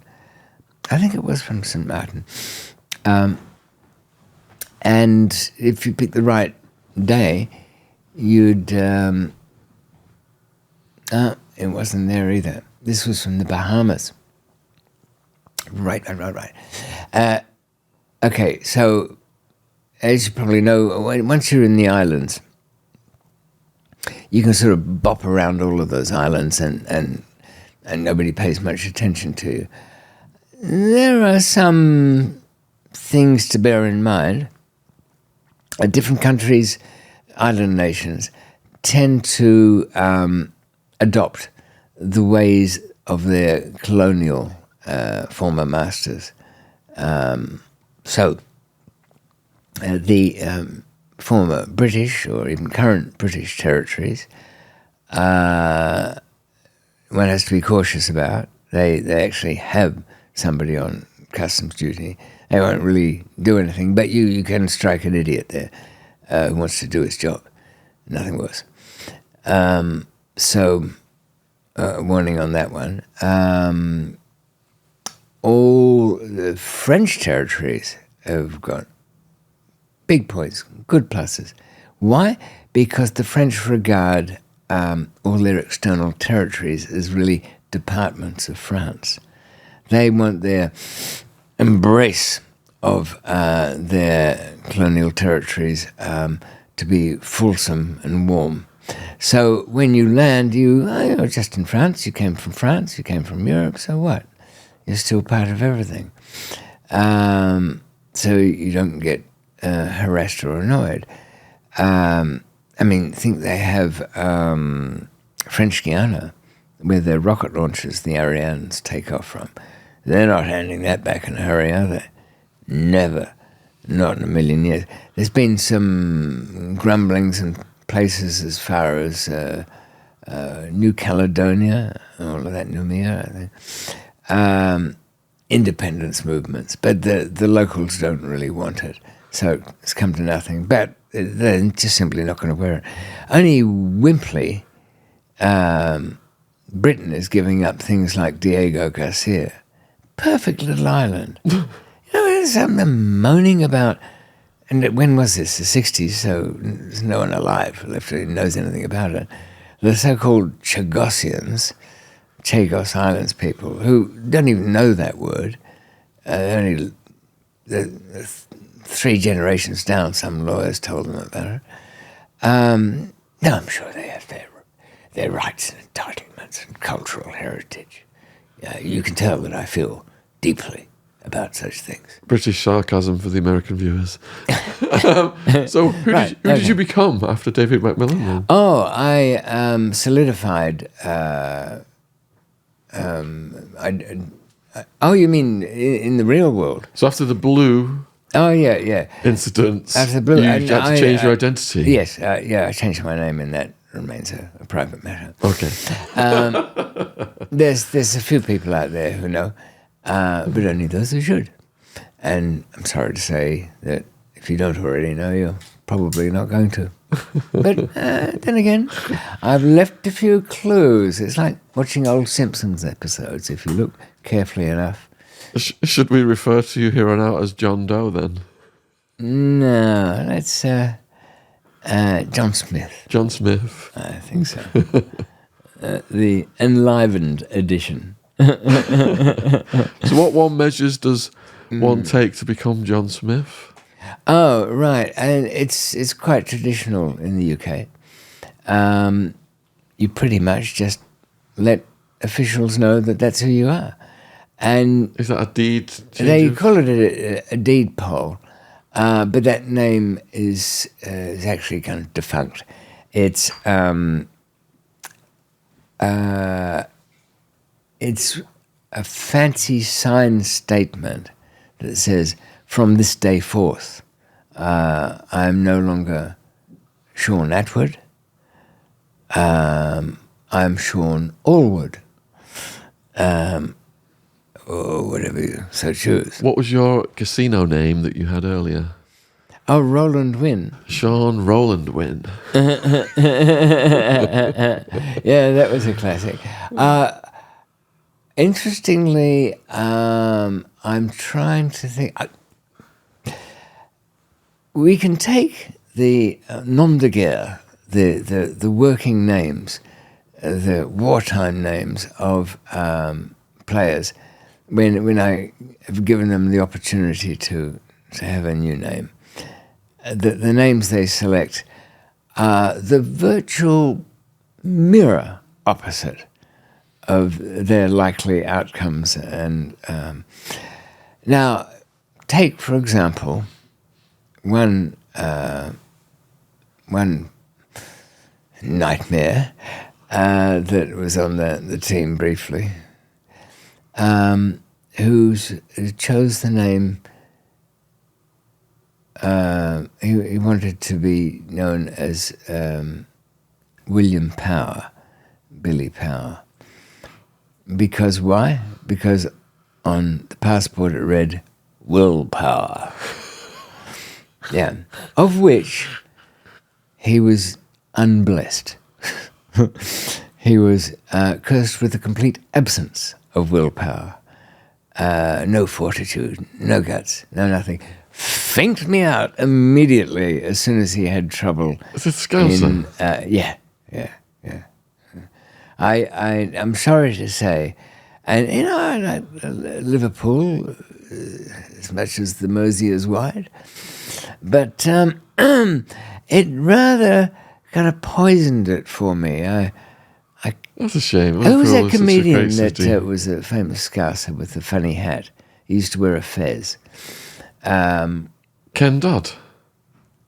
It could be. What, did he have a big jaw? A stupid grin on his face? Going back to my childhood now. This is Anyway, foggy there memories. is one around. But he had an uncanny resemblance and sound to that one, giggling away. Google Ken Dodd while you keep speaking. Yeah. Look for a fez and a big jaw that you just want to punch. Anyway, he... and I think I'll try and draw up for next time a list of the names, the battle names that people have chosen over the years, like Roland Wynne and Willpower, that invariably prove the antithesis of everything they embody, which was them. So, there's lots to report about the islands, but let's summarize it here. This is not a travel show. This is... Oh, no, he's this... You could say he was the son of this guy. He's the one who had the ostrich or something. He's from Liverpool. Yes. But no, this is like a generation before. Oh, the before Fez this. guy. Yeah. He used to do this. Yeah. All that. Just think, I want to punch the guy's face. Okay, what have we got? As I said, the French territories, fairly relaxed, quite good. The Dutch ones, there's more than you think. There's Curacao. That's him. Tommy Cooper. Tommy Cooper, the late great. Welsh. Is he? Welsh. Oh, wow. Yeah. I've traduced him. Dodd was a Scouser, Ken Dodd. Similar generation. You know what it is? I've only seen the visual for Tommy Cooper without tagging in the voice. It's Ken Dodd's voice that's in my head.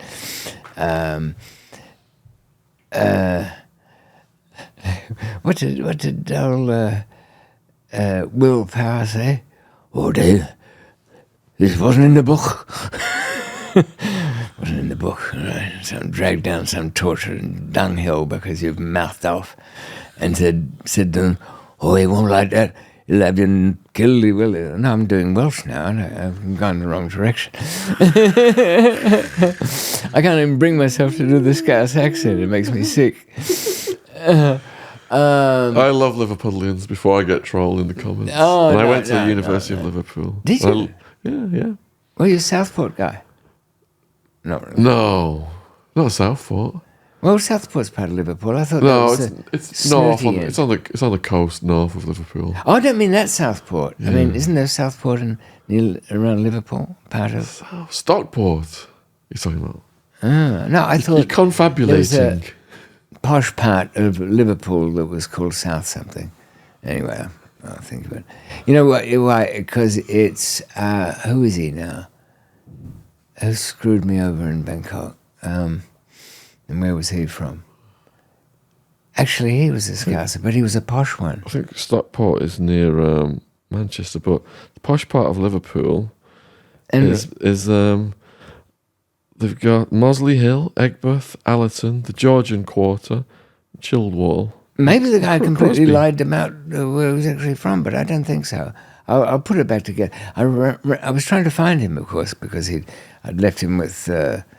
I've given him a couple of Visa and a MasterCard of mine because just temporarily, Dave. And I rang his mother, and she had the full received pronunciation voice. I said, so you haven't seen him then? Hasn't contacted you? Well, I rather think that's up to him, don't you? In other words, mind your business, you Australian twat. Though I made sure I didn't sound like one when I was speaking to her. I wanted to be of her class.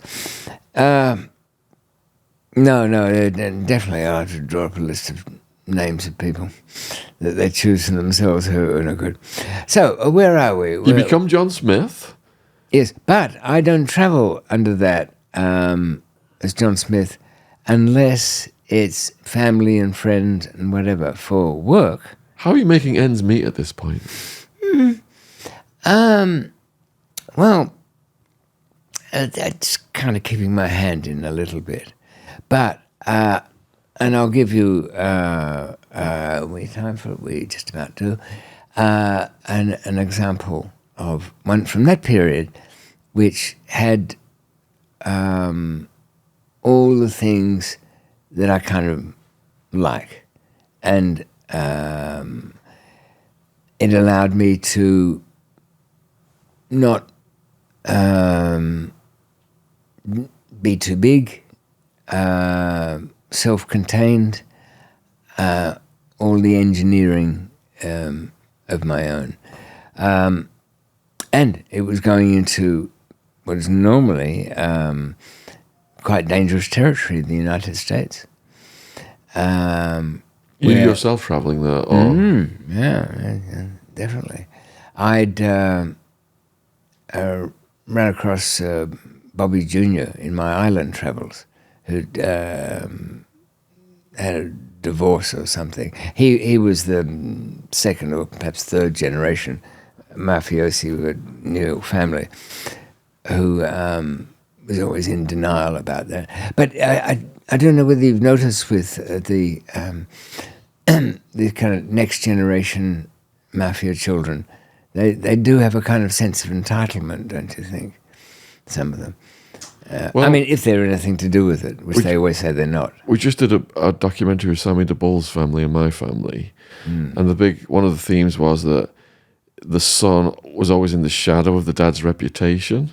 Right. And I'm not allowed to tell this story because the documentary's not out till January, so I'll just leave it at that. Well, you get the same kind of dynastic inheritance attitudes you get with other families that have a name. I mean, they might be in the completely legitimate world, but the effects are quite similar. Where, I don't approve of Dad's business. I do my best to keep out of it. But, they dragged me in over something or other, that was a matter of honor. Yeah, you can tell something stinks when somebody says it was a matter of honor. And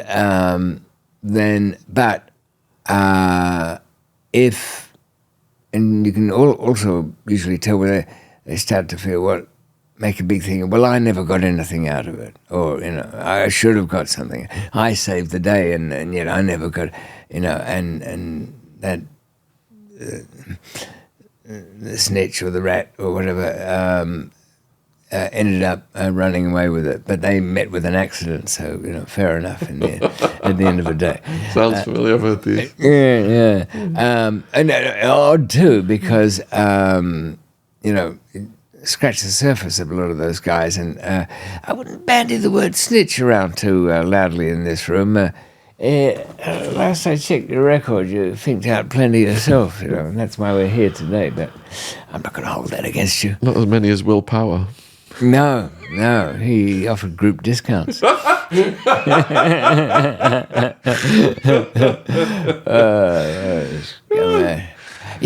only thing that's a small comfort as I lie close to my deathbed is that most people end up going before me or something. Instead of having to run around like a madman with a loaded gun or something. asking for a table by the orchestra. There'll have to be another code where there's a really great little cartoon of there's something in the middle of the night. It's a nightclub. And you can see through the window, there's a raucous band playing away on stage, and there's a half moon out.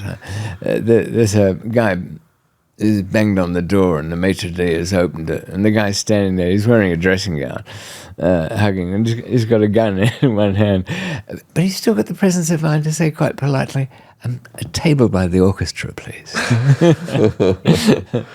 So you're going to America now, yes, and there's danger involved in these trips. There's danger involved because even though I've been naturally hazy enough about when and where and how I'm arriving. Oh, well, Bobby Jr., oh, yeah, we'll get somebody to meet you at the airport. No, you won't. And what are you talking about airports anyway? I think I'm taking the slow train from Tijuana on this one. But what it had was the benefit of the research, which will be self-explanatory soon enough. Materials uses, a little light press work. Well, not too light, quite strong, really.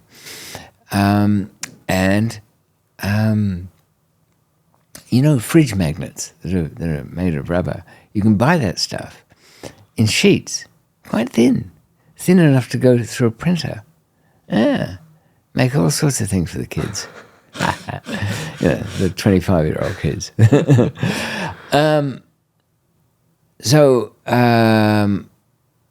That's okay.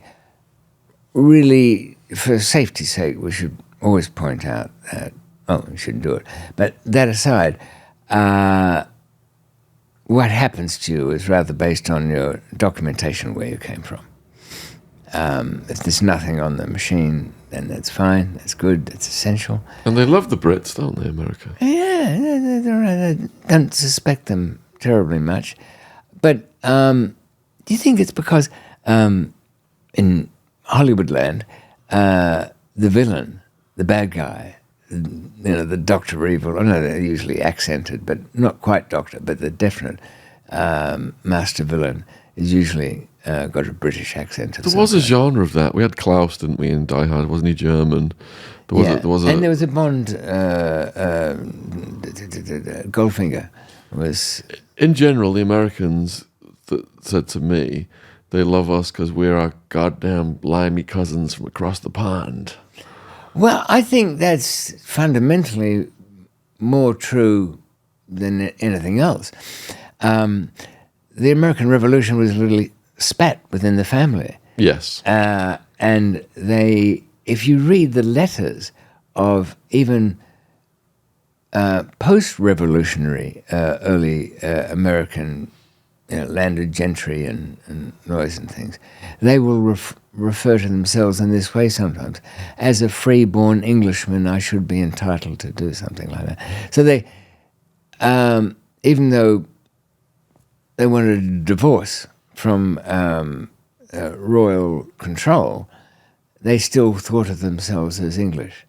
And really, to this day, it's still there. I mean, sometimes there's been phases. I mean, there was a big fashion amongst... Biden wanted himself to be seen as Irish in some way. Clinton did. Though, I think he was related to some Revolutionary War general. There was a General Clinton. I think the connection's pretty thin. So did you use that to your advantage? Yes. I used anything that would come to hand to advantage. But in this case, there was... it was pressed in this is South American stock we're talking about, and then sandwiched with leather on one side and this magnet thing stuff on the other, and a suit carrier. You know those, you can get them in a couple of kinds. You can get them, the lightweight ones, in a fabric that zips down and you put your suit in and zip it up and fold it. or you can get a kind of quality one of a thin leather. Well, it was the quality one in this case.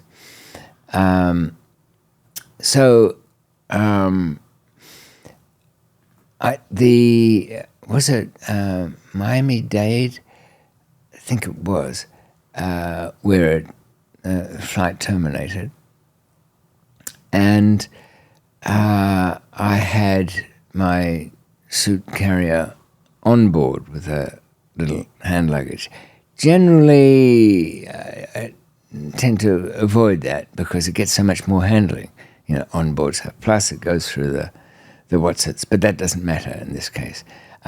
Simply because something has magnetic flux does not, at those levels, affect X-rays in any way. Frequency much too far away to be of a concern. Anyway, so that's fine. Here's the... Where did you fly to Miami-Dade from? This was from St. Martin in the Caribbean, which is French Delta Airways. And where did you pick up the white at? Oh, that was like way back in. That had come from... did I go out? I didn't know. I went out of Barranquilla, over to Curacao, and then flew... I had to stop somewhere on the way. I couldn't get... Oh, no, there was a flight, but it was like a couple of days later. I couldn't... But there was lots of little things I was picking up on. For example, it sounds silly, but... And this is the dinky airport, and you're in the islands, and so why should you worry? But worry, if it's a thing, check it out beforehand. You had to... Boarding from Curacao... what was it, the next one? Anyway, it really doesn't matter for this thing. Well, they had their walk-through detector set ridiculously low. Like, just about a set of fillings would trigger it off. Hobnail boots, for sure. So I had to change my belt setting to a complete fabric one with a plastic clip-on bit. I mean, sure, it's easy. You could use a suitcase strap, I suppose. But you have to get these things and then think, I'm taking my watch off for this. The glasses, anything with any metal in it. Because if it goes off, then they start patting you down and poking around and doing all those kinds of things. So there was a bit of fuss. And when I consider what the amount was, less than one actually. 1 kg. It was a very good proof of concept because at Miami before my check-in bag comes up. Why do I even bother with one? I could strip myself down and just have the 2 bits of carry-on luggage. But there's a reason. I want an excuse for a trolley. And I go over to the trolleys, which are all there, and I know what they look like. They have the usual setup, wheels, handle, standard thing, but at the back of it, it's got a metal panel, which is a ferrite metal panel, not aluminium, which, I don't know, lasts longer, does it? For whatever reason. And it is quite big. Certainly just about, as luck would have it, as coincidence fell, as I engineered away, the same size as the back of the suit carrier. So as I'm waiting for my luggage to come up and leaning over with the suit carrier, on the leather side, which is magnetized, just one almost microscopic layer beneath it, it fits over the back of the trolley, and you peel it away. And what you see before you is the same bit of advertising. Hertz, number one. And I remember it to this day because it was a nice green sign and a tick and a number one, which I had to get an A3 printer for because I didn't normally have one. But that was on the other side of it. So, genius. If misfortune falls upon me and somebody saying, I know this. This is the notorious whatever the hell. I mean, who knows? People step out of the woodwork and point the finger at me. I'm pretty nerve shot by this stage. They would take me away, be in a room, go through the bag, rip everything to bits, turn me upside down, check my shoes, look at my lug hole, anything else that took their fancy. But I figured they would never divest me of that trolley because it took everything in there and it'll take everything out. Where was your DEA nemesis at this point? Was he still alive? He was, let me see if I get this timing right. I had last heard from him, last been scoffed and jeered at. And I remember that this guy came into my life when he was pretty young, and I certainly was in my early 20s, way back, and 35 years earlier in Australia in a trial there, and when he was a third string witness to report on the Thai who was a smuggler, and not everything about the Thai, well, the Thai's family that I would have liked to know back then, but nonetheless, he looked around that courtroom and he had that sort of evil-eyed. I mean, the judge had to stop him from just going over the top because, a witness is supposed to say, I saw this and I heard that. That's as far as that. But he would add to it by saying, yes, and this organization,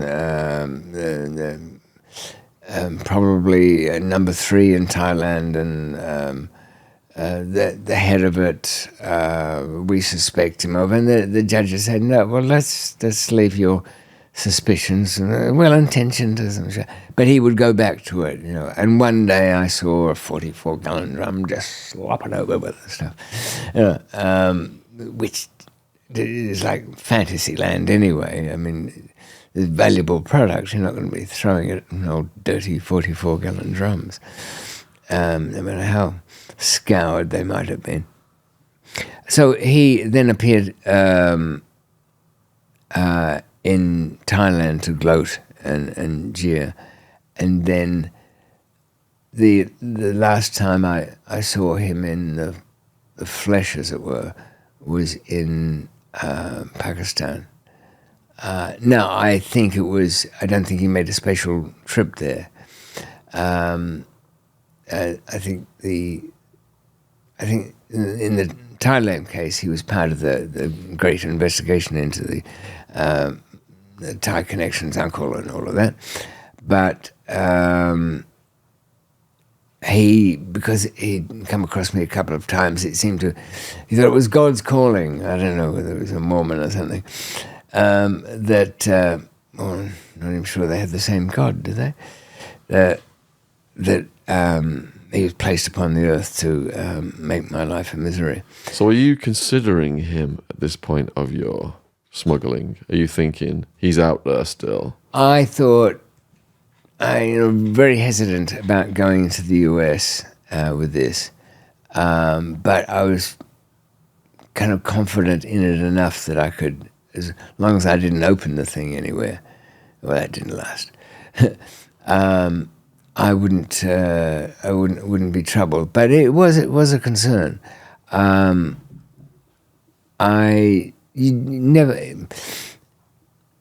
was for a start, I still had 2 passports. I had the kind of work one, which is a no-name, and my new John Smith one, which I have to switch to at some point.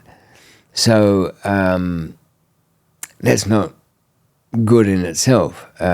You can get around with 2 passports in different names, but you have to have a powerful backstory to, justify all that. And what you can't get away with, of course, is having them in different dates of birth. What was his name again, your nemesis? Bill Schenkman. Bill Schenkman. So if you're now a lone wolf smuggler going into America, the country of Bill Schenkman, aren't you now running the risk of him busting you, you doing a US sentence, and then him sending you back to Thailand when you finish your US sentence? They would make sure that their courts all agreed that that's where I should go. It was probably a relatively, you could say, especially considering the low reward, a needless risk. But everybody had crumbled or died or fallen away. I kind of felt like I had to do something that had the core values or core wrongness, depending on how you look at it, but where the world wasn't completely upside down, and if you did something right, it would hold. But what I'm getting at is, if I had done something as extreme as escaped from the death penalty, for starters, I can't even imagine facing the death penalty. What thoughts go through your head? And I'd escaped that. The contrast from that to that, I would probably just want to hide in a cave for the rest of my life and never put myself at risk ever again. But here you are now, back in the mix that could lead to going back to that. There's a perverse. You're right. I hadn't thought of it until. Is it masochism? There's I've long had this perverse attraction of saying, if this is my worst possible enemy, this is the land of my worst possible enemy. This is surrounded by the power base of my worst possible enemy, who will, given any opportunity, go to the absolute max on everything. I do not like I have to sit around questioning whether some court will approve or do this or do that. Not only that, even people who are very wealthy with influential friends and all of that kind of stuff in the United States cannot necessarily fix every problem. Let's think of the most prime rational example of that, Epstein. Jeffrey, I know popular opinion is that he was offed. He was disembodied. He was unalived. But I can also see that rational, mathematical mind of his saying, I can no longer win. He just not long had a lawyer's visit saying that either some other charges were going to leap out of the woodwork or bail was going to be denied. They'd found some Saudi Arabian passport in his New York pad. I don't know what it was. Almost like it was something he'd been given as a gift. Oh, by the way, you're such a wonderful guy. Here, have citizenship of our country. So it was excuse enough to make him a flight risk. And what do you suppose he would have done had he been bailed? Yeah. The island wouldn't have been safe. The people that were above him were so powerful, I don't think he could have, without their help. Oh, you think they would have preferred him non-breathing? Yeah, no matter because what? Of the, people like the Clintons, he had to...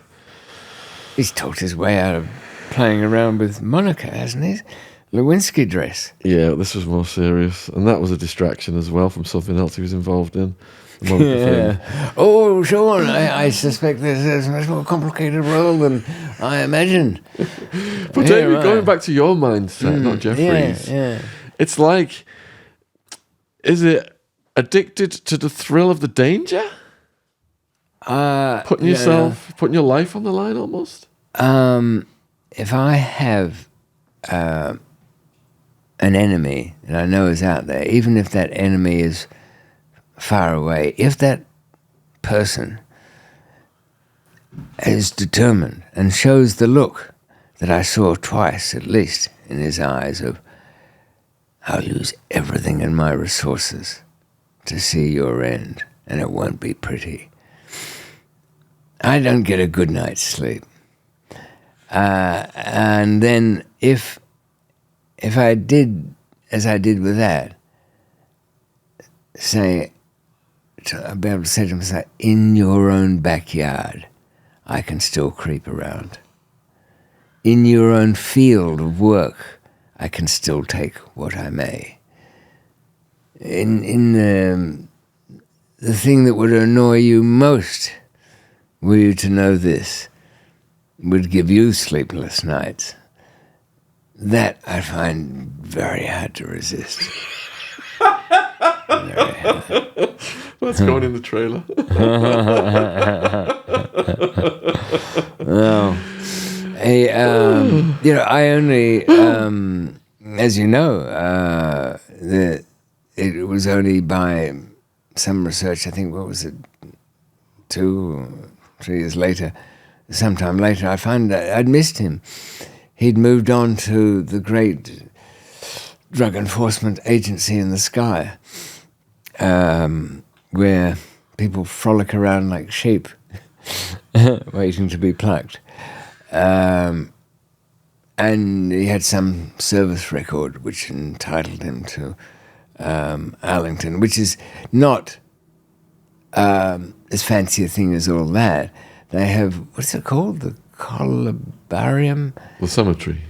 Yeah, but there's a section where the cremated ones get, I don't know, like it's a tube that big or something, gets shoved in a wall. And a little scribbled name there. And his, what was his war record like? I don't know. It's the fringe end of the Vietnam War. It was some office slime bucket, I suspect. Some little laughing stock, kick me, posted to his back every day by his co-workers, something like that. Did you pay respects to his grave while you were out there? I must say I did show the due deference. It wasn't intentional, you understand. I thought somebody was kind of spooking after me. And I had a little bit of laughing gas in solid form in my pocket, folded up. And sometimes, and it's happened to me before, this trivial bit of solitary amusement that you discard and has no value, but nonetheless you've kept it around because that might enliven you at some point in the evening when you feel the need. I didn't want to have that on me if I was going to be taken into a room and questioned. So, and it actually cast my mind back to Heathrow Airport back in, God knows when it was late 70s, when I didn't properly dispose of something like that and then paid the price for it. I mean, all these things have got a golden thread of disaster to them, so I try and improve on errors made before. And I kind of took on the pose of, I have to kind of demonstrate this, of being emotionally moved by whoever it was that I was looking at, and then have the packet in my hand and open it up and flick the powder over it. So, so you put... so the fact that... Hold on a minute. So you desecrated his grave with laughing gas and the white. Yes. The white became an early Christmas snowfall for old Bill there. She got the last laugh, you know, effectively. Sergeant William Schenkman, first class idiot, or whatever the initials were after his name. Did I get the last laugh? I don't know whether I really ever do, except that I'm around and they're not. And mostly if you wait long enough, that's what happens. Right, we've got 15 minutes to cliffhanger. Well, So you're smuggling the white now into the States, and you said there's a dangerous situation. oh, there is that. It's kind of a what can I say about that? There's an inherent danger in that. Because of Bobby, I did open the thing up, and I was just showing off a bit, I suppose. I just stopped myself from telling him what I've told you and our wonderful audience out there about how this was done, because it was still a live thing at the time, and you know, I mean, as much of an idiot as I am, I'm not such a great one as to tell somebody how. In fact, I think I made up some ludicrous story, you know. Bobby, I just threw it in a bag. Who cares about it anyway? Look, it's only a couple of ounces. I wasn't telling him because I actually had to turn that around into something of higher value. And the only place in the world where that, outside of Japan, which, I don't know, I was in the queue for the great address book of Bobby Locke. You might remember him? She was arrested in Thailand. It's like one big happy family, all of this, isn't it? That's the book. And she was so transformed in that, wasn't she? Almost like became a flying nun, reborn, you know, virginalized, immaculate conception, I don't know what, but certainly painted a quite different picture to the one that Bobby spoke about. Oh, Bob, I'll call him, not to confuse him with the other one. Bob Locke said. She had made a lot of trouble for him, but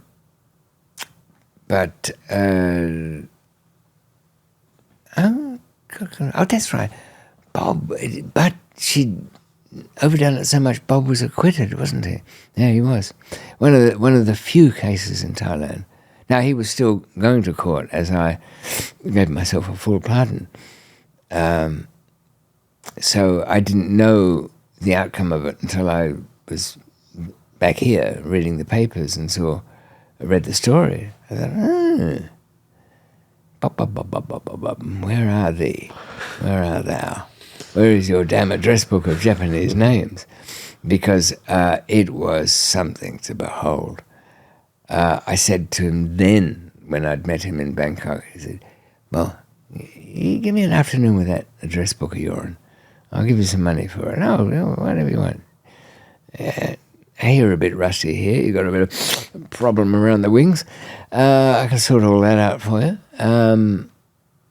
He said, oh, no, not now. It's I don't know, until the case is over. I don't want to be. It's for safekeeping, Bob. It's for safe. Because, so when he when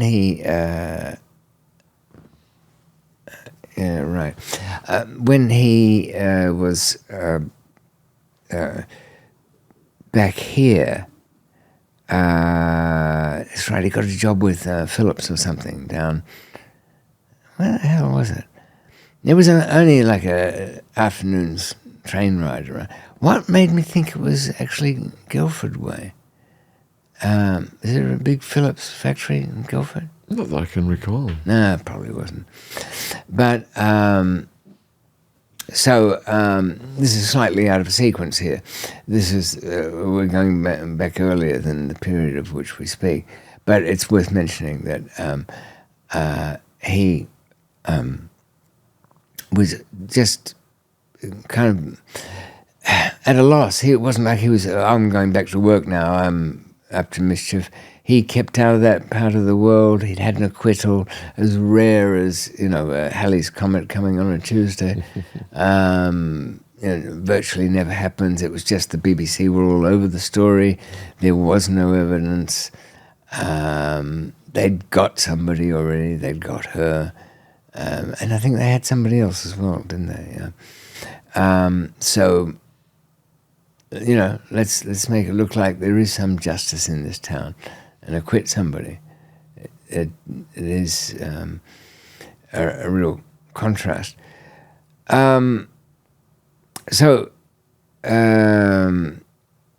Unfortunately, when I found him,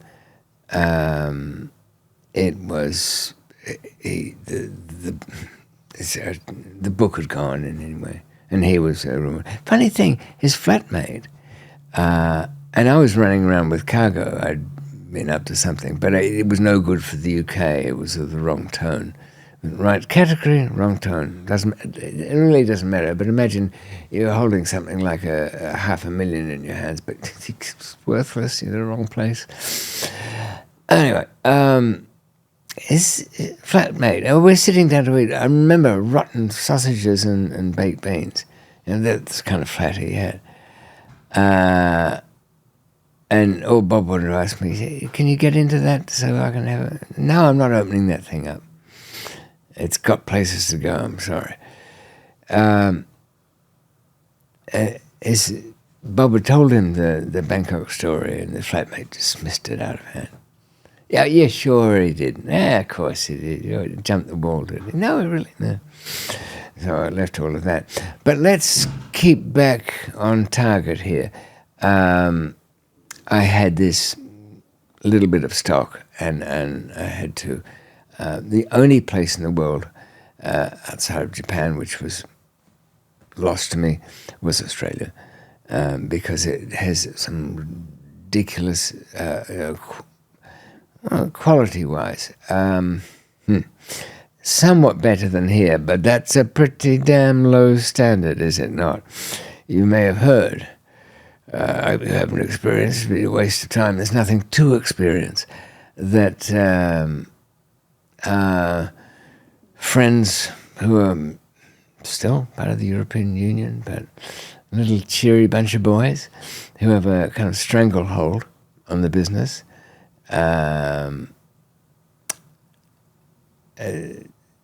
Because of the oddities of Spain, they get a bit of that there, but they run a whole Romanian government factory thing here, so it's absolute rubbish. And there's an extraordinary tolerance amongst UK customers for all manner of increasingly illegal everything is now. Laughing gas is actually being outlawed too, isn't it? Probably laughing will be. The act of, yes, Your Honour, I saw Mr. Atwood on a street corner and he was laughing in public. Were there witnesses? People could hear him laughing? Indeed, sir. Okay, yes. They refer to, you don't need to, I believe it.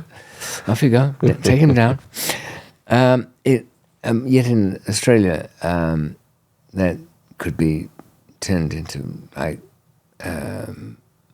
put it this way, even accounting for all the various little things, well over $100,000. So that would probably in Las Vegas, it would probably just disappear overnight somewhere around there. But that was from the United States. That was relatively easy cargo construction thing. So a little bit of engineering, but it didn't really fill a hole exactly. You know, it still wasn't. You know, we're getting, even though there are lots of individual things that we'll no doubt look back on in times, in the chronology of it, I'm getting rather close to the point where it's not. That you were talking about that sense of dangerous places, involved in any way. It's just not really worthwhile. I got stopped at Heathrow and had a bit of a couple of years at Majesty's Pleasure around then, didn't I? Something, yeah, I did. Is that the cliffhanger where you get busted in Heathrow? That's close to it, but that was relatively not such a bad thing. It gave me a break. I actually wrote Escape while serving that one, and sent it off to what's his name? Oh, he won't forgive me for forgetting his name, but Stephen Leather, the thriller writer, and who came back and said, "You've written a novel here, really." But kind of, this is on the way to getting out of things, but where things are actually getting dangerous are in places that I don't even know about, and one of them comes up.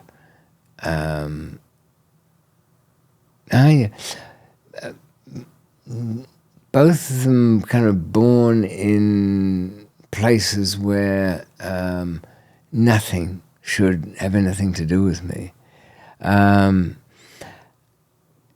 Within not such a long time after that, and where did this guy come from?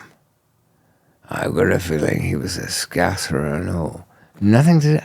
I don't know him. This is in Thailand. He gets into some crazy, drunken stupor and an argument with, it's over a girl. And the girl's new friend is an American sergeant in the Marines yet. And what does he do in this argument in Pattaya, in Thailand? Well, we can see, because if we look at the CCTV camera image, you see him running into the equivalent of a 7-Eleven store and scooping up a handful of knives and throwing down a bit of money, or maybe not paying, I don't know. It made it memorable anyway. And running out the door and running back to the flat or the place or whatever the hell it was that they were staying at, and the girl wasn't there. She wasn't the recipient of his frenzied blows with a knife. But the rather ill-prepared sergeant in the Marines, who I think he was retired by then and living over that way, he, sadly, was the recipient of those blows. Now, what in the hell? This is all so what, isn't it?